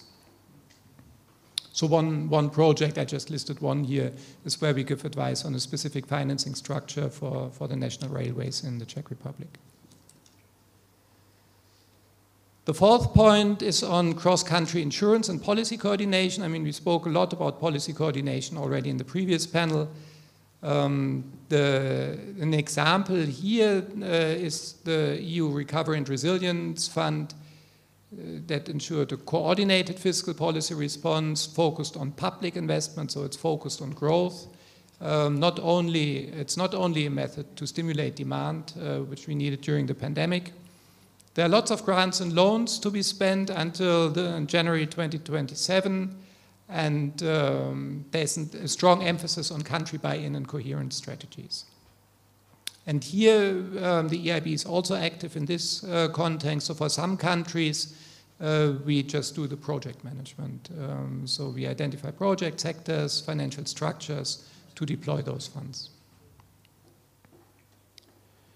The last point I wanted to make is about trust in government. And I think that was also raised before today. It helps, and it was raised in the context of agility, actually, because governments will need to revise decisions as well, given changing circumstances, and for that they need to have a certain amount of trust so that people follow them, right?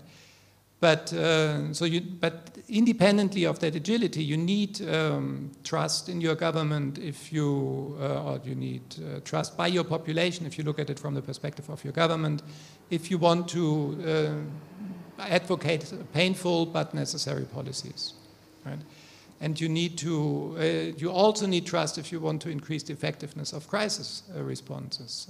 And an example was the compliance with vaccinations, masks, isolation during COVID, which worked better in countries in which there was more trust in the government. And there are the well-known methods for enhancing trust in the government, which is stakeholder engagement, transparency, and the rule of law. And here I just picked up one statistic from the Eurobarometer, which shows that there's a lot of upside potential, you know, for improving government, not only in the Czech Republic, also on average in the EU. So, for example, the first two bars show you that on average in the EU, half of the people interviewed, they thought that the European Union is an institution that they tend to trust with. In the Czech Republic, it was a little less. The second set of bars is about the national government. So here the Czechs were asked about trust in the Czech government, the rest in the EU about trust in their national government. And there you see even bigger discrepancies. So here there's just, there are 2/3 of people in the Czech Republic that say they do not tend to trust their government. And that's of course a difficult basis to, on which to fight a crisis like the current one. So that's all I wanted to say. So these were the 5 points. We need to build buffers. We need to be able to reallocate resources, build robust infrastructure, provide cross-country insurance, and improve our policy coordination, and finally to raise trust in government. Thank you.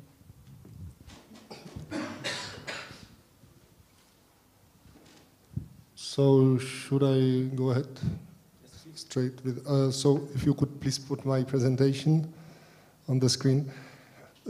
Good afternoon, ladies and gentlemen. It's a great pleasure and honor for me to be here at the Prague, how do you call yourself? Prague University of Economics and Business, is the right English name? Because I think it has been changing a bit. Of which I'm a graduate, so it's my alma mater. Even the Faculty of International Relations is my alma mater. I am very happy to be back here after, well, it will be 28 years. When I graduated in 1994, a long time ago. So thank you for inviting me. It's a great pleasure, as I said, an honor. And I will try to contribute with my part to this topic, which is unpredictability, and I will say something about how do we face it at the Czech National Bank. So I think the best graph to show how we do face unpredictability is what we saw or what we thought about inflation and how do we see it now. You know, these are our forecasts, inflation forecasts since spring 2021, so since May last year. And you can see how the mountain of inflation is getting bigger and bigger and bigger and bigger with every forecast, and how wrong we got it with every forecast. Now we hope that with our last forecast, which is from summer this year, we are more or less right, and we hope that inflation will culminate somewhere under 20%, and that it will go down as of the next year. But you can see that in spring 2021, we really thought that inflation will remain somewhere in the area of, between 2 and 4%, so close to 3. And I remember very well a year ago, which was winter 2022, which is the yellow line, when we really thought, will inflation touch the point of 10% or not? And you see how wrong we got it. Well, in January, it was around about 10%, but then it continued rising. So the way how we face unpredictability and this uncertainty is basically that we are doing 4 forecasts per year. So we have 4 assessment of the economic situation per year. And on top of these 4 forecasts, we have 4 assessment of the fulfillment of these forecasts. So altogether, we have 8 monetary policy meetings now when we speak only about monetary policy, because we have many other responsibilities, of which I will partly speak as well. So we assess the situation in terms of monetary policy 8 times per year. And this is one of the ways how we adjust to this unpredictable environment. This is, of course, something of which we are not very proud to see how wrong we got our forecast, but we are not the only one. All central banks look at the World Economic Outlook, which was published today at 3 o'clock by the IMF, and there is a very similar graph for the whole world, and you will see that in the whole world they got it exactly wrong, as we did. No one expected such a high increase of inflation. How we reacted to this monetary policy, so let's start in this year, 1/20, which is, the outbreak of the COVID, when we decreased our monetary policy rates, then we kept them stable for almost a year, and then in June last year, we started raising the interest rates. We were among the first one in the world, certainly, actually, the second one in Europe. There was one central bank, which was the Hungarian central bank, which started increasing interest rates one day before us, but we were the first one to speak about it. We spoke In the middle of the COVID crisis, we spoke about the inflationary pressures which will be created after COVID and about the necessity to tighten monetary policy. People thought that we were crazy. What did we talk about? And in the end, it shows that we were actually not too early, we were actually too late. This is just for your information to see how the Czech inflation looks in comparison. These are still the August data. Today we got the September data, but we don't have them harmonized for the whole European Union. You can see that in August this year we were the number 5 economy. So there are 4 economies where inflation in the EU, where inflation was higher than in the Czech Republic, Hungary, and the 3 Baltic states. This is the harmonized inflation. And on the right-hand side, you can see something which we call the core inflation. This is the inflation without energy and some other parts. In this case, we took out food, alcohol, and tobacco. And you can see, which is the red line, that in the Czech Republic, this core inflation is the highest in the whole EU. The gray lines are individual EU countries, and the yellow line is the euro area average. And you can see that in the Czech Republic, the core inflation, which in our view is the best approximation of the tensions between demand and supply, is the highest in the EU. So what are the main risks and uncertainties of monetary policy nowadays? Certainly the war in Ukraine is number 1. This is certainly the biggest uncertainty, and the evolvement of this conflict will be, of course, crucial also for our actions, and it will be a crucial factor of influencing our economies. It will have an impact on energy and food prices when we look at it in our narrow lenses, with our narrow lenses of monetary policy. We also have a huge uncertainty about the wage development. We don't know how strongly the increases in wages will react to inflation or not.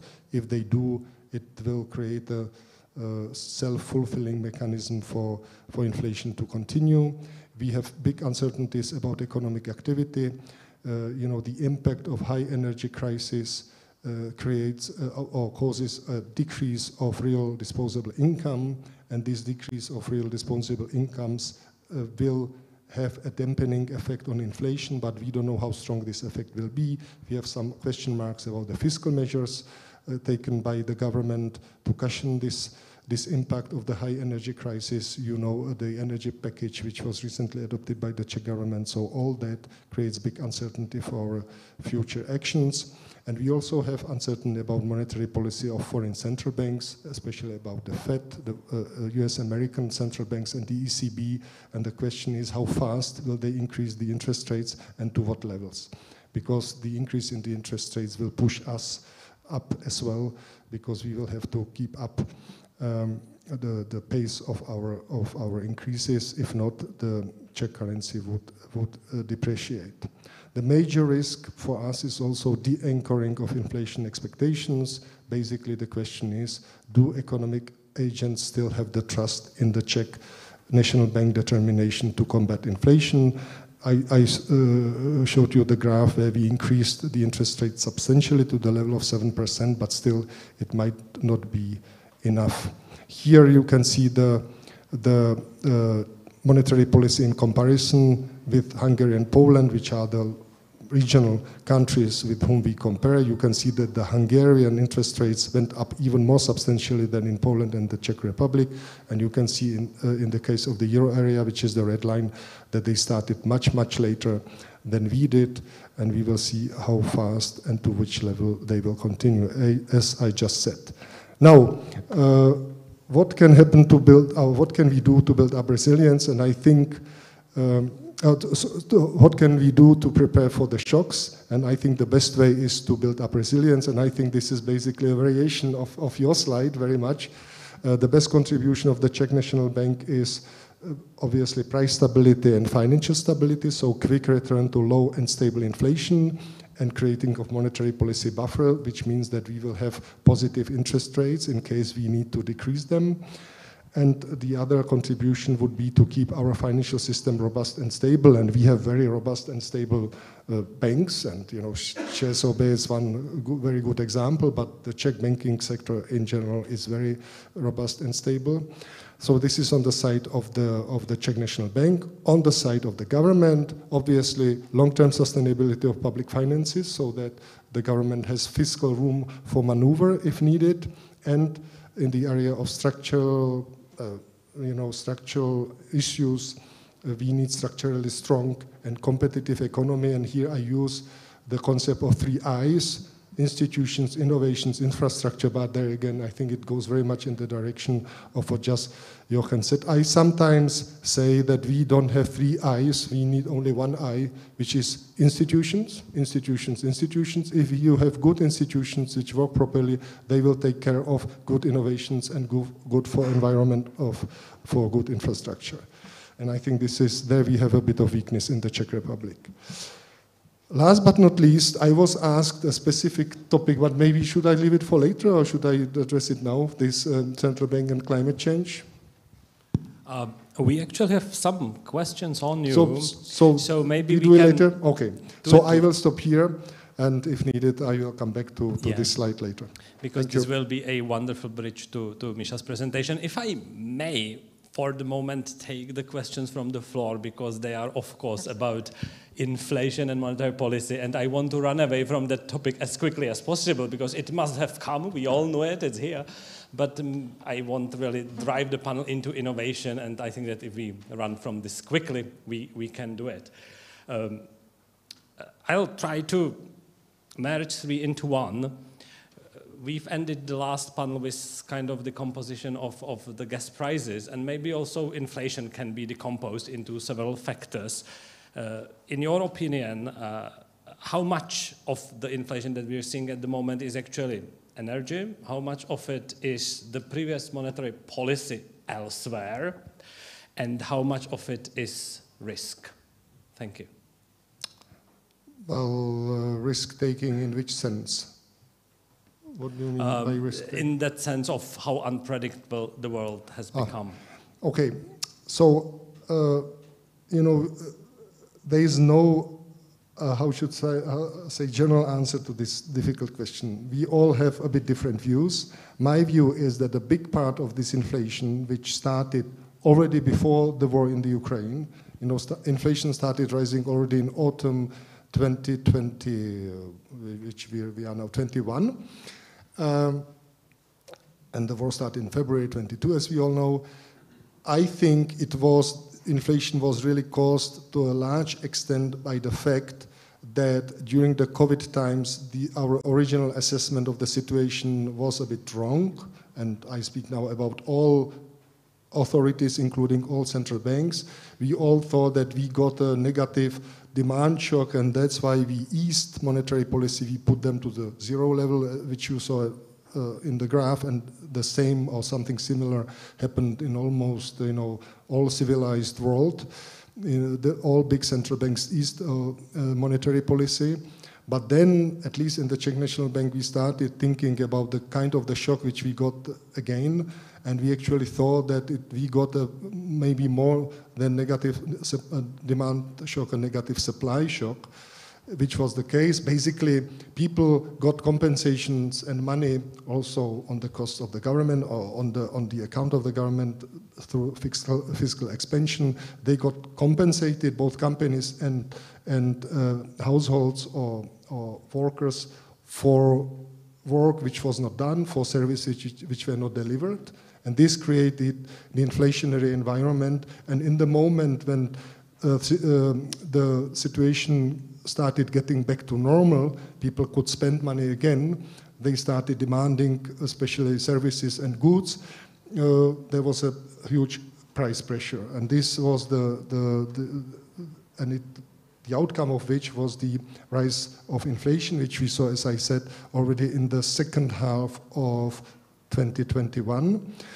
But on top of that, we got very specific supply shocks, but these shocks we got later on. There was a bit of supply shock already after the COVID, which was mainly linked to the interrupted global chains of production and deliveries, as we all know. But then we got a new negative supply shock through the war, which also meant that many deliveries were simply interrupted physically, but there was also worsening of sentiment.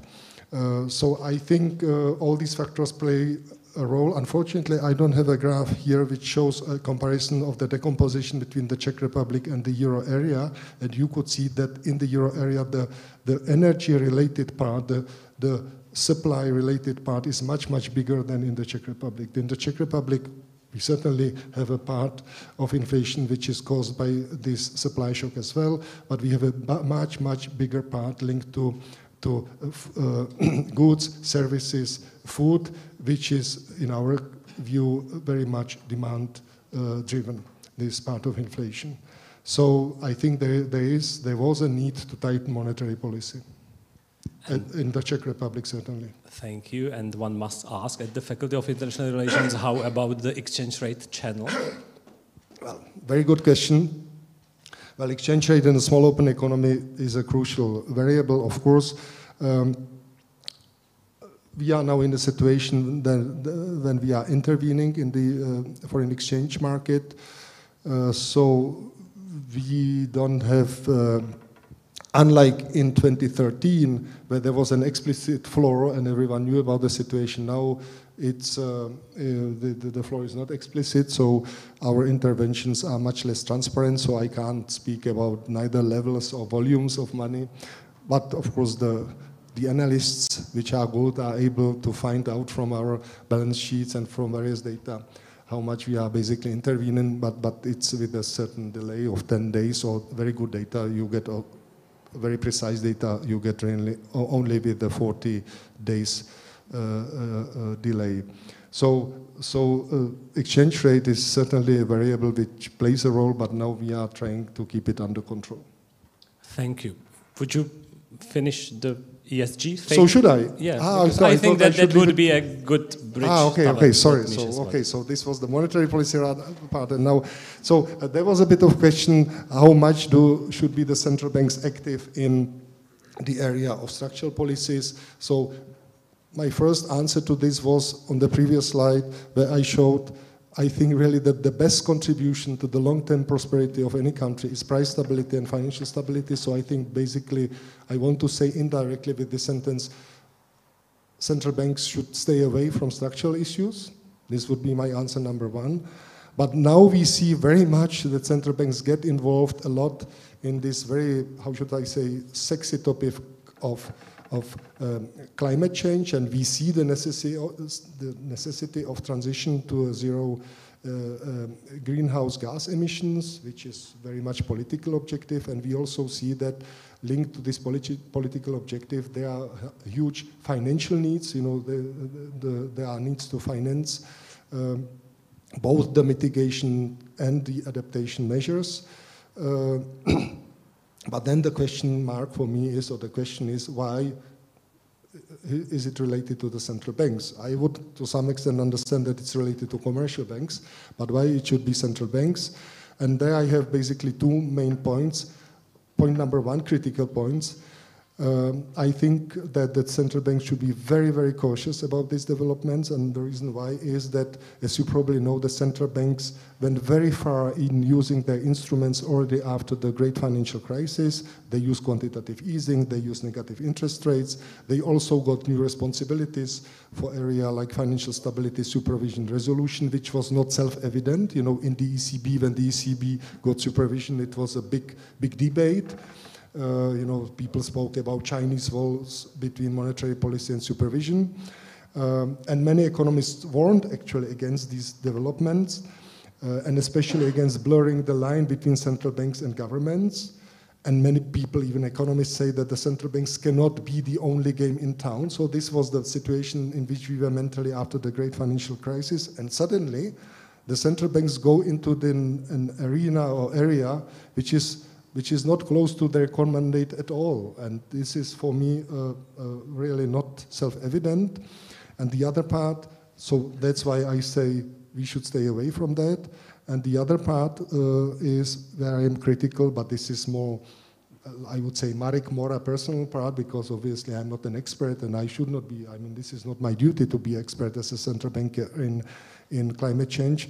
But I really ask myself, is it really clear what is green or what is ESG? ESG is this abbreviation for this environmental social governance. You know, electromobility, biofuels. Biofuels is more or less clear, but even electromobility, photovoltaic, wind power plants, you know, is it really green? I know many studies which show that the carbon footprint of these technologies is actually not positive at all. But we claim, or someone claims, not me, that this is a new green, these are new green technologies which help combating climate change, so I have big doubts about it. And my view is almost that there is more ideology in it than facts. If you look at the ESG ratings, which are done by various private companies, there are many ratings nowadays, what is ESG, they differ widely. You know, there is a huge variation. What is so, someone considers this green and someone else, something else is green, and someone who considers this to be green, the other company doesn't consider it to green at all. So it's really, it's a mess. And my question is to what extent the European taxonomy will help it, but we will see. And the lesson from these uncertainties is that I think instead of contributing to combating climate change, the central banks might be asked one day not to deal, you know, to contribute to combating climate change, but maybe there will be a green bubble because of these all things which are maybe not really linked to real facts.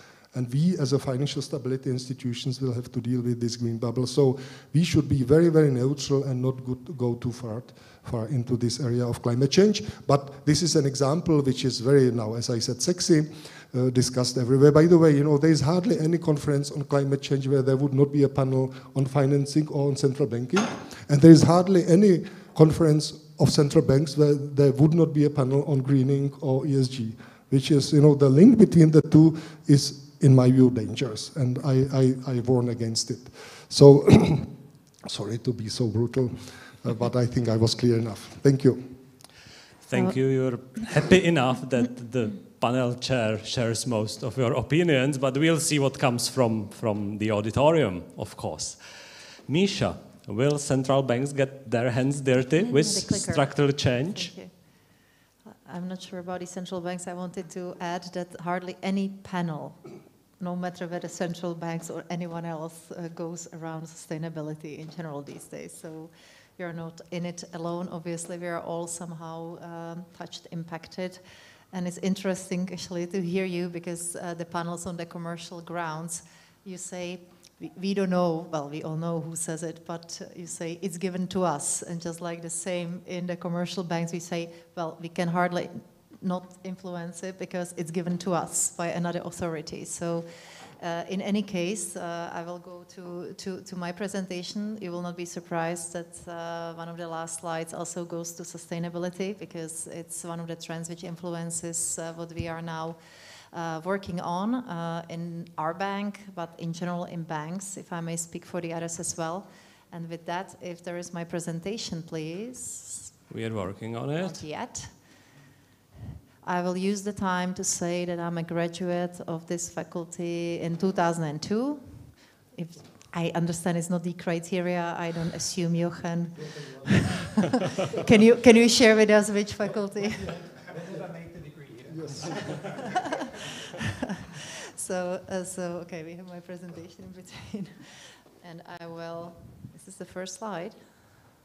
It's not. It's this one.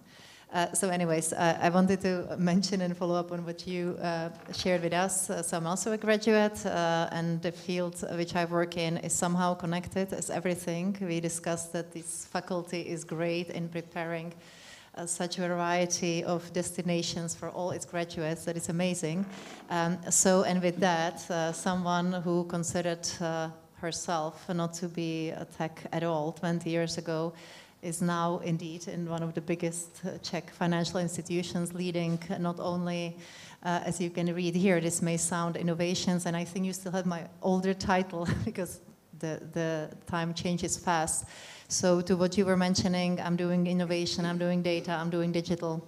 Newly also the whole IT and operations of ČSOB. And what I never mentioned, because it's boring in these conferences, but it's super important for the stability, uncertainty, I'm responsible for the daily banking. And daily banking means all the payments, all the cards, all the accounts, cash, ATMs, card acquiring. When I like to say when your cards payments don't work in most of the retail stores in Czech Republic and payment gateways, it's my fault, because we are so lucky to have close to 50% market share. So then you mentioned one of the most important banks or biggest. It really depends on where you look at, but in many of the fields we are lucky enough to continue. And amongst others is thanks to the innovations which we, in spite of all the risk, uncertainties, changes, we try to move with the time. And I believe that also our other peers, especially the bigger banks in the last years, are really trying hard to move with the pace, because we really, I think it's not that we would not be competitive on the local market with our other peers, but the whole fear of the fintechs and big techs, and I will touch upon that shortly, is still there, but at the same time, we really believe that by uniting the forces, and this conference is Repowering Europe, in Europe, we can actually bring something to the table as well, and not only wait for the big American companies to start ruling Europe, or better said, to continue ruling Europe. So there are many initiatives, and these are some trends which I highlighted for you. Don't worry, I will not go in a lot of them. I promised I will keep it short on my side, and I will try to keep it to 5 minutes,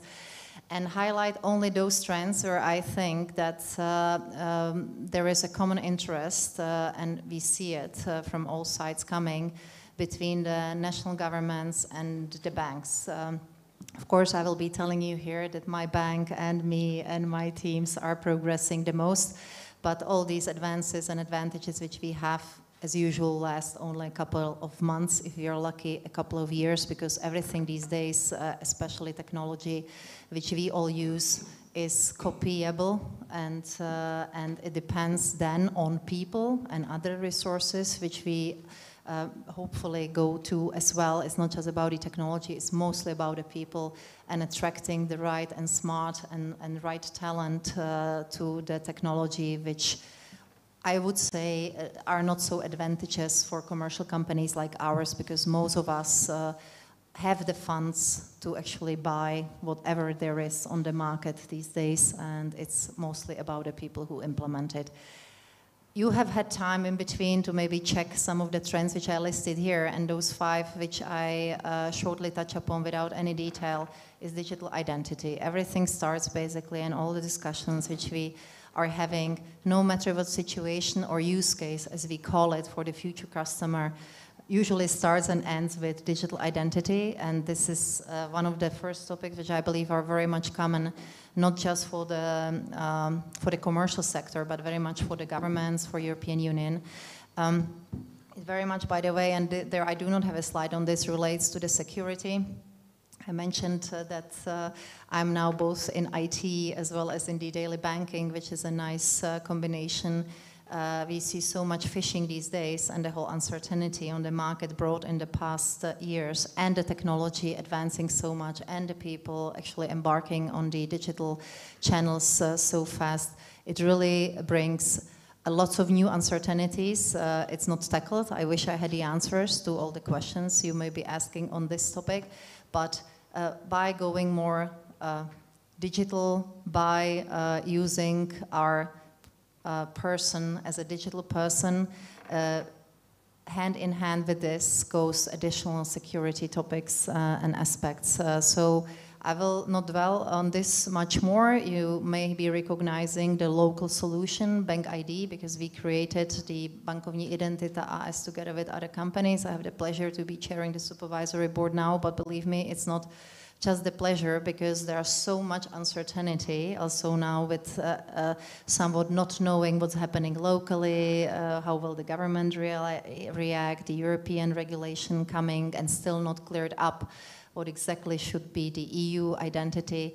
However, we are still happy if the banking sector could have helped with this to bring the Czech citizens a bit farther. I wanted to say to the west, but here the most inspiration is from the east, from Estonia and similar countries, where so much more is possible in interactions in the digital space, not just on the commercial basis.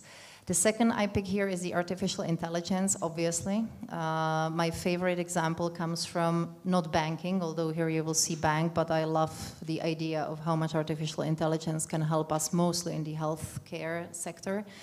But I will again today skip that topic, just if you are interested in this, check it. I really believe the whole health industry, when I commercialize it, can absolutely benefit from the technology which is available and based on AI. I will just briefly put here a few numbers, because we are very much working in banks in general, and especially in mine I can be more exact with artificial intelligence for so many different purposes. I will give you the example of the voice assistant which we are developing, but the assistants as a tool which in the end interacts with the customer is just top of the iceberg. The artificial intelligence is these days already applied in a number of ways. In ČSOB we basically use all these types of technologies. These are the different stages which you can be looking at, from the basic automation over some type of robotization all the way to the real AI. That you don't have to actually study it too much. What I try to say with this slide is that it really is about the shift from working or being able to work with structured data to the ability to work with even unstructured data. And that's the big shift. Also, the supervisors or unsupervised, don't worry, the artificial intelligence in banks is always supervised one, so that's still under control. And I'm not here to talk about singularity and the whole AI takes over. But in any case, the unsupervised use cases are extremely limited, and they usually relate only to, again, security topics. So, for example, unsupervised artificial intelligence is applied when looking for frauds, or in case of anti-money laundering assessments, we are looking for the fish which are out of the big pattern, because you cannot predict. You do not know what exactly is in the pool of data which you're looking at. So there the unsupervised AI can be actually looking for the things which are out of the usual pattern. Whereas the supervised, and I will show you an example of that, can be applied in different types of robotizations. We are not only looking at robotization from the efficiency perspective, although it's a huge help, and it helps us hugely also with situations where additional regulation would actually mean that we would have to employ hundreds, if not thousands, of new people.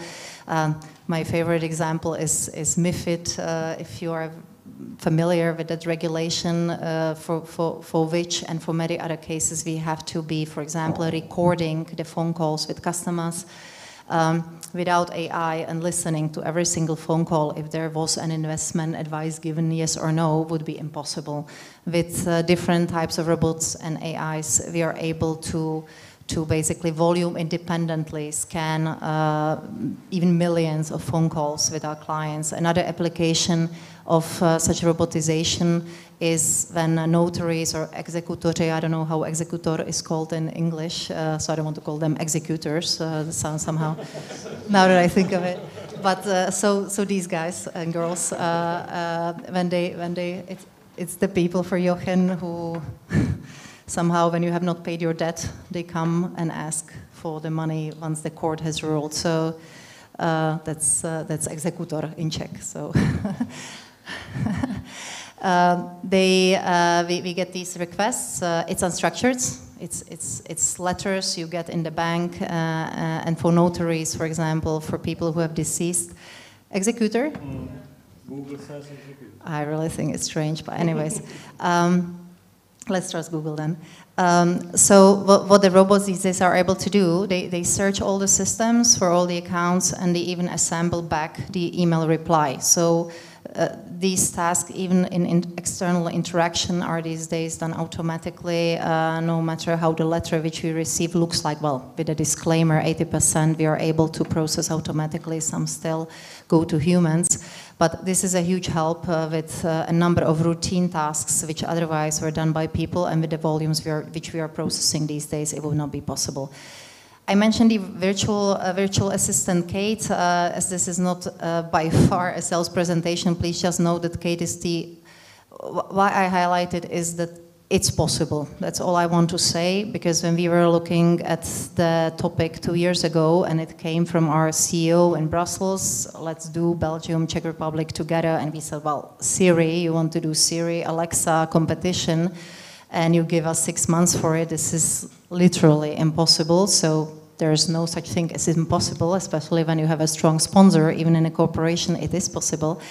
And with that, we were actually really able to build an assistant which currently has 50% autonomy, which means understands and is able to deal with 50% of clients' requests. And the natural linguistic understanding is already now at 83%. So that means 83% Kate understands and is able to reply to you. And in 50% of cases, Kate can even execute the task which you give her. That's the difference to chatbot. So part of the education speech here could be, don't confuse assistants with chatbot. Chatbot reply to your questions. Assistants actually go in the system without human intervention. You want to change your card limit, you want to do a payment, you do it via voice, you talk to Kate. So this is what we do, and the tasks are much more advanced. Next topic, which I highlighted, cryptocurrencies. I'm not talking Bitcoin, I'm not talking Ethereum and any other Shiba and other coins, which you may like or not. I'm more talking about the banks going into this field to explore it.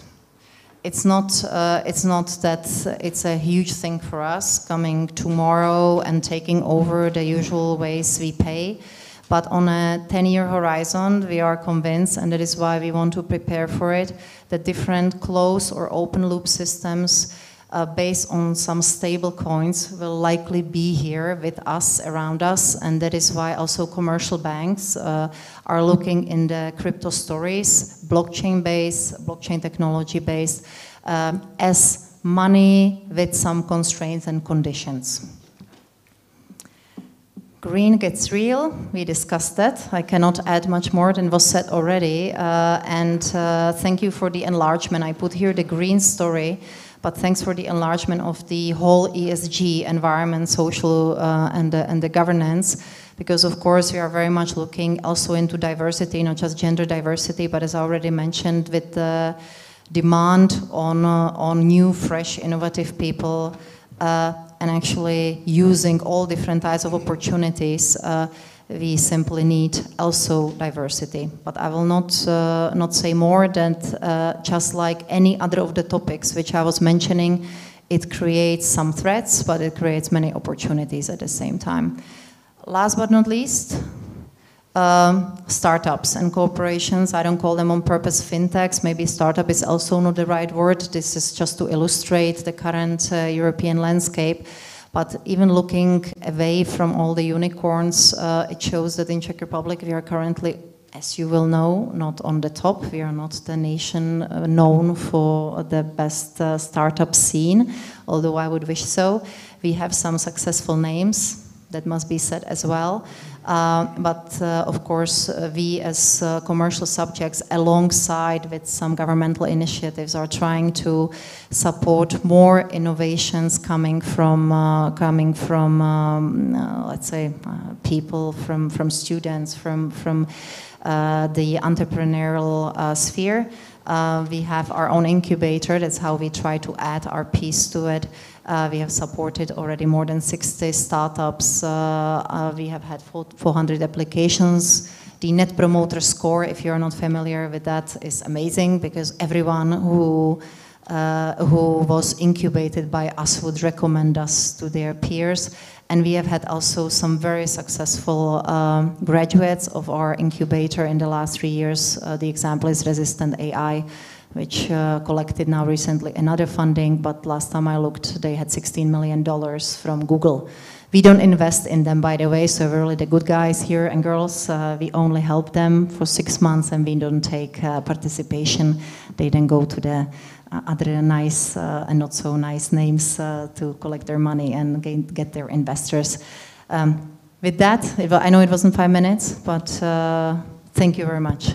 Thank you. It was very nice. I've used AI to translate executors, so Ditte says bailiffs. See? Google is old-fashioned already. Thank you very much. I mean, this was quite a balanced panel so far.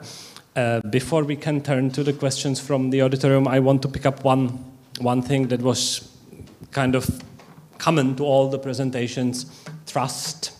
Trust to governments, trust to institutions, central banks, and also trust to technology. Because what we hear these days is that if the technological progress continues quickly enough, we will grow out of all these problems, whether it's climate change, whether it's energy, whatever. And on the other hand, people fear technology. And Michael Frey says that technological progress is wonderful, but it is not only enabling, it is also replacing. So what can we do to make people trust more in technology, trust in themselves, in their capability of making technology work for them?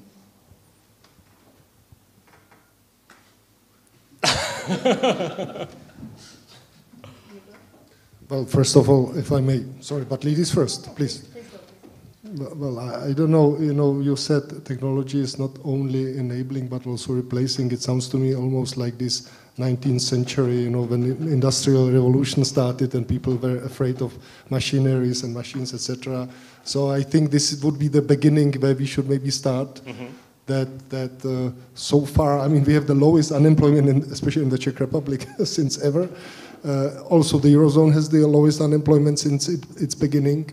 So I think from this, to tackle it from this point of view would not be a good beginning, and I think it is mainly the role for politicians to explain, and for private companies, certainly. I'm not sure if it's really a role for central banks to explain these things to our population, but I think there we should start, and I think the best way, but there I speak again as a private person, because the central bank, I think, does not have a view and maybe should not have a view on these things, but we should start with education. Education is the best way how how to prepare people to think about these things, but also to adapt to all these new, situations which will come. So, but maybe I'm too kind of general, and I'm sure that I gave enough time to my colleagues to say something more clever.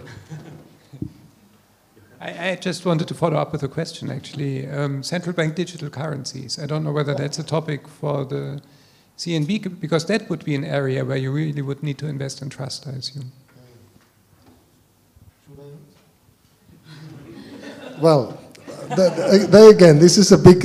by the way, I will maybe start with what you said. You had a heading, cryptocurrencies. This is something which we as central bankers do not like at all. We don't call these things currencies. Well, we neither. Yeah. We call them, if at all, crypto assets.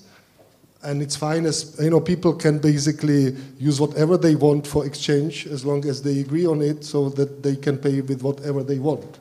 But by the way, it's another interesting dimension of this. If you link the crypto, what you call currencies or assets, to the green topic, of which I wonder very often if it's really green, but it's another thing. Crypto assets, many of them are not green at all, by the way. They are not green at all. They are very energy intensive, except for this new, I think it was Ethereum, or which one created now this very new technology, which they say is not so energy demanding.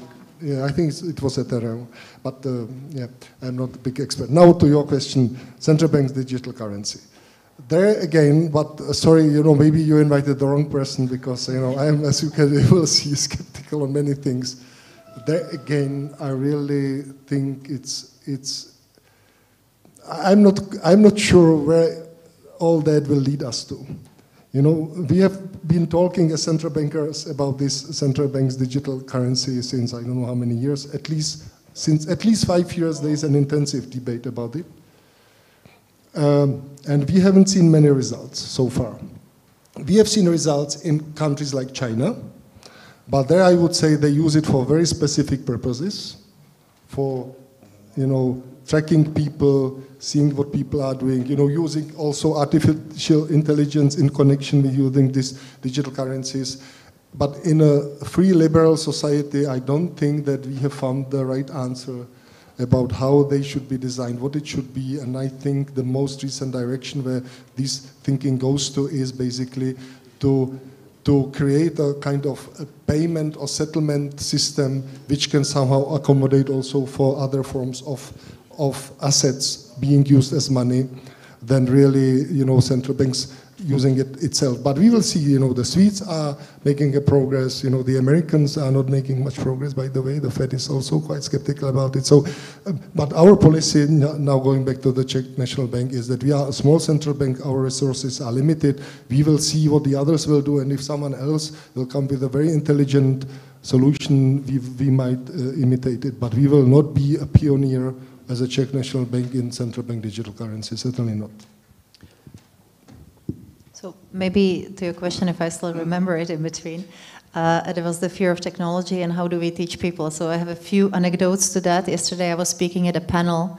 There was the founder of Shazam, Shazam, the app which recognizes music for you, tells you what the song is.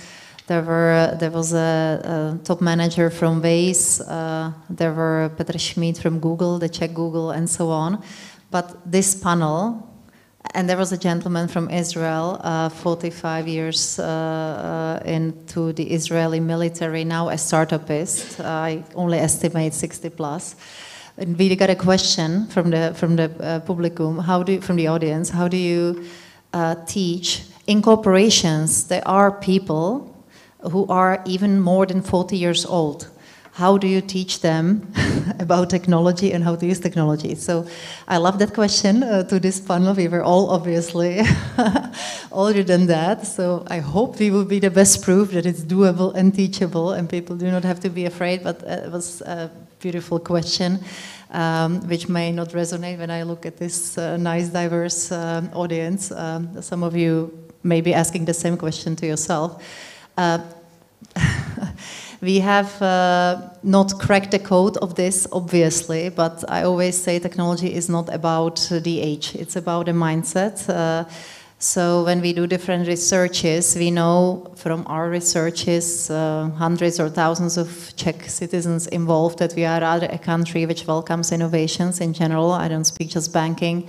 We are very open to innovations. There have been a number of innovations, and especially the card associations love to brag with Czech Republic because we are extremely adaptive to changes coming in the payments area and similar. We really jump on the opportunities very fast, which gives us courage that here in Czech Republic people do not fear technology so much. I use the example of Waze. People are now afraid of AI, could be. No one tells me directly, but they're afraid maybe of AI in banking or similar fields. But most of us use Waze. And the worst that happens to you is that you go to a blind street somewhere, but you don't even know anymore. And they say once you don't know, the artificial intelligence is really there because it's so super good that you don't notice it. So that's the sign of good application of artificial intelligence. As long as you have some human helping you, then you're half-half, and it's actually not so good. So I wanted to say this, and I like your example, 19th century. Well, we in our trainings, also to the people in the bank, show this poster, and for most of them, this is an eye-opener, because indeed in the, I hope I get a century right, 19th century, I don't know now from which this poster is from, but I think it's the 19th, in the US, that the posters are saying electricity kills people. Do not use electricity, electricity kills people. So our fear, it's true, it kills people, right? Just like whatever poster you could make about AI. My fear with technology is that someone actually really pulls the plug. So not just in the last year, but overall, and the more we see, the more successful we are actually with convincing people to use technology, the more they are dependent on it. And also as a bank, the more responsibility we have, and it's extremely difficult to balance the cost you invest in the technology and still keeping the human side and backups to backups in case someone pulls the plug or there is a DDoS, and we saw it already a couple of times by promoting, everyone, cashless economy, but then your card system goes down in the country, and what do you do then? So I think we are now at a point where relying on technology is not it. The workforce simply just restructures itself naturally with help of education and so on to different fields. Overall, I really think people do not have to fear there will not be enough work for them. I actually wanted to take on the question of education too, because we teachers love it when education is the answer to everything. On the other hand, I'm not afraid of the young, and I'm not afraid of those who are in touch with technology. They can be educated, of course, but there is roughly 40, maybe 50% of our society that also has voting power and might be afraid. And for them, of course, also their jobs being replaced by better jobs might be a substantial risk. Misha, maybe can you have some use case how technology can actually help us teach people? Well, I hope you would have the cases. No, but I really think it showed. I just think it's a missed opportunity now in the last 2-3 years. There is so much possible with applying the right technology. Of course, I did not put with the trends metaverse because I still believe, for example, for banking, this is still far away. But of course, you can create a school already now, and now I'm going on a thin ice, as we say in Czech, because I really think it's partially dangerous for the traditional. I think everyone misses, when you go to Oxford, Harvard, even here, although Vyšší does not have the real campus. That's why I refer to those schools everyone imagines with the party life, with all that stuff around it. I just think it's something everyone would miss, but purely on the education, and it's the same, by the way, I make the parallel to the business. You can be on home office forever. I mean, the technology enables it, but I still think we are missing greatly, especially in innovations, if you just disconnect, or better say connect only, and disconnect the physical. So I should maybe be saying here how technology will replace all you do in person, but it never does. So, thank you, Marek. Sorry, I will again bring in my a bit skeptical view. I think there is a huge potential for this AI to be used, to be used, for instance, in our area of supervision. I think we could use it a lot. But in education, I would warn against it, because I don't know, well, many of you are young, but I have so many good memories of school because of teachers. I don't know if when I saw a computer in front of me or a big screen, how would I think about it? And don't forget that education has two parts. Education in terms of vzdělávání in Czech, and výchova. I don't know how you call it, bringing up, or how do you say it in English? Yeah, bringing up? Erziehung, yeah. Erziehung. And this part of education, I don't know, well, maybe one day someone will transmit it through artificial intelligence as well, but I wish not to be this the case. I really think that this part should be, physical contact with the teacher, I think is a very important part, was for me at least, very important part in my education. At the same time, when we both went to school, you could not indeed Google or YouTube any video of any professor in this world, and I myself, again, had the privilege also thanks to my company. We are receiving trainings even now as we get older from the best professors around the world, here and there. Not that they are there with us all the time, but there are really seminars or summits where we get people from even Nobel Prize type of people. But you can see them on YouTube. But I would really wish, if I went to school, not to have to do the online school for 5 years. Although, of course, technology makes it possible. And maybe on top of that, it's even more important having contact with your peer students, and we're aware of it. Yeah. Jochen, how resilient are we? I mean, technology everywhere. I mean, every summer my little daughter gets all the data of my tariff depleted, and if that happens, I cannot even take gas at the gas station because my iPhone is off. So what if someone takes the plug out of the electricity? What happens then? What can we do in terms of investment to be more resilient? I mean, the idea of resilience in investment is, of course, pretty old, right? I mean, whenever you've got a specification of some form of public infrastructure, and you've got engineers behind who try to figure out what stress it needs to survive. So maybe just one pointer here. There is a transition from looking at the resilience of an individual piece of infrastructure to the resilience of the entire network, right? So you want to be in a situation where you can live without grave consequences with, say, one bridge less or one electricity. I mean, in electricity, the network idea was, of course, already there, but do you want to be in a situation where the network itself needs to be resilient and not just the individual component of the network? And the issue with this is that it's, of course, much more difficult to plan. So you've got, you need to take many more parameters into account. You need to take into account how people would react to incidences. So these are areas where I see infrastructure planning to making progress to increase the resilience of the infrastructure.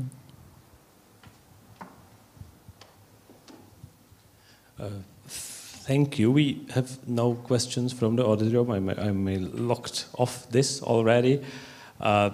So let's maybe finalize with the trust in governments, because I saw it very clearly how bad we are when it comes to the Czech Republic, how little we trust in our government and in EU. How can we actually improve this? What can be done quickly? Because I see the risk very clear on the horizon, and it's wonderful to see this optimistic, even though also skeptical views. But if the political system changes quickly, if our capacity to push these things through disappears, what then? So what can we do here?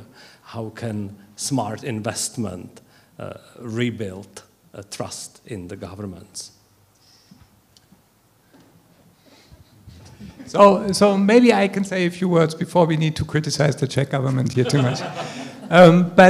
So one area where I think trust building is really important is and we've mentioned that previously actually, are areas in which we face huge structural challenges now in the context of the green transition, right? There are regions that rely on heavy energy consuming industrial companies. There are regions that are just remoter. And there are those that are just don't have the diversification to make it intact through a transition. And this idea that we've got structural change in the economy, I mean, this observation that's very old, right? There's nothing intrinsically new now with the green transition. Maybe we've got an issue now because we are suddenly accelerating the green transition above speeds that we had envisaged when we were setting it out. But in principle, the idea is old, and therefore there's also a lot of experience in dealing with that. And one element of that is that you need to take people along with these transitions, right? So you need to, ideally, you need to have a longer term plan. You need to identify the potential of a region together with your stakeholders. You need to take into account those, old or not, which are unable to make the transition with you. And so this is I think this is an area where it's possible to build trust through clarity, vision, but at the same time have the financial support available for those who need more help during the transition. So it's more or less leadership question, right? It's aspects of leadership, yes, but many aspects of the leadership. It's not that one needs somebody who tells us where to go along, but it's a kind of leadership that helps develop plans and projects. So if you look at it at the European level, for example, at the moment there's this program called Just Transition Mechanism, and it's actually the same case with the Recovery and Resilience Fund. It's the responsibility lies at the level of the region in the case of the Just Transition Mechanism, and at the level of the governments, national governments, with the Recovery and Resilience Fund, to build the plans. And then at the top level, the Commission only exercises leadership in the sense that it provides support for developing those plans, and that it ensures a degree of consistency. So I wouldn't reduce it to leadership, because it's a very specific kind of encompassing leadership that you need for it to succeed, I think. Thank you very much. Actually, the time of our panel is up, and I've promised Misha that we will stop sharply, because it would be a pity to miss Prime Minister when you can explain how important these things are. For him, for sure. Thank you very much. Thank you. It was I'm Michaela very sorry. Bauer Thank you. from Thank the you very much. Československá obchodní banka, Marek Mora from Czech National Bank, Česká národní banka, and Jorgensen from the European Investment Bank. Thank you very much. It was wonderful.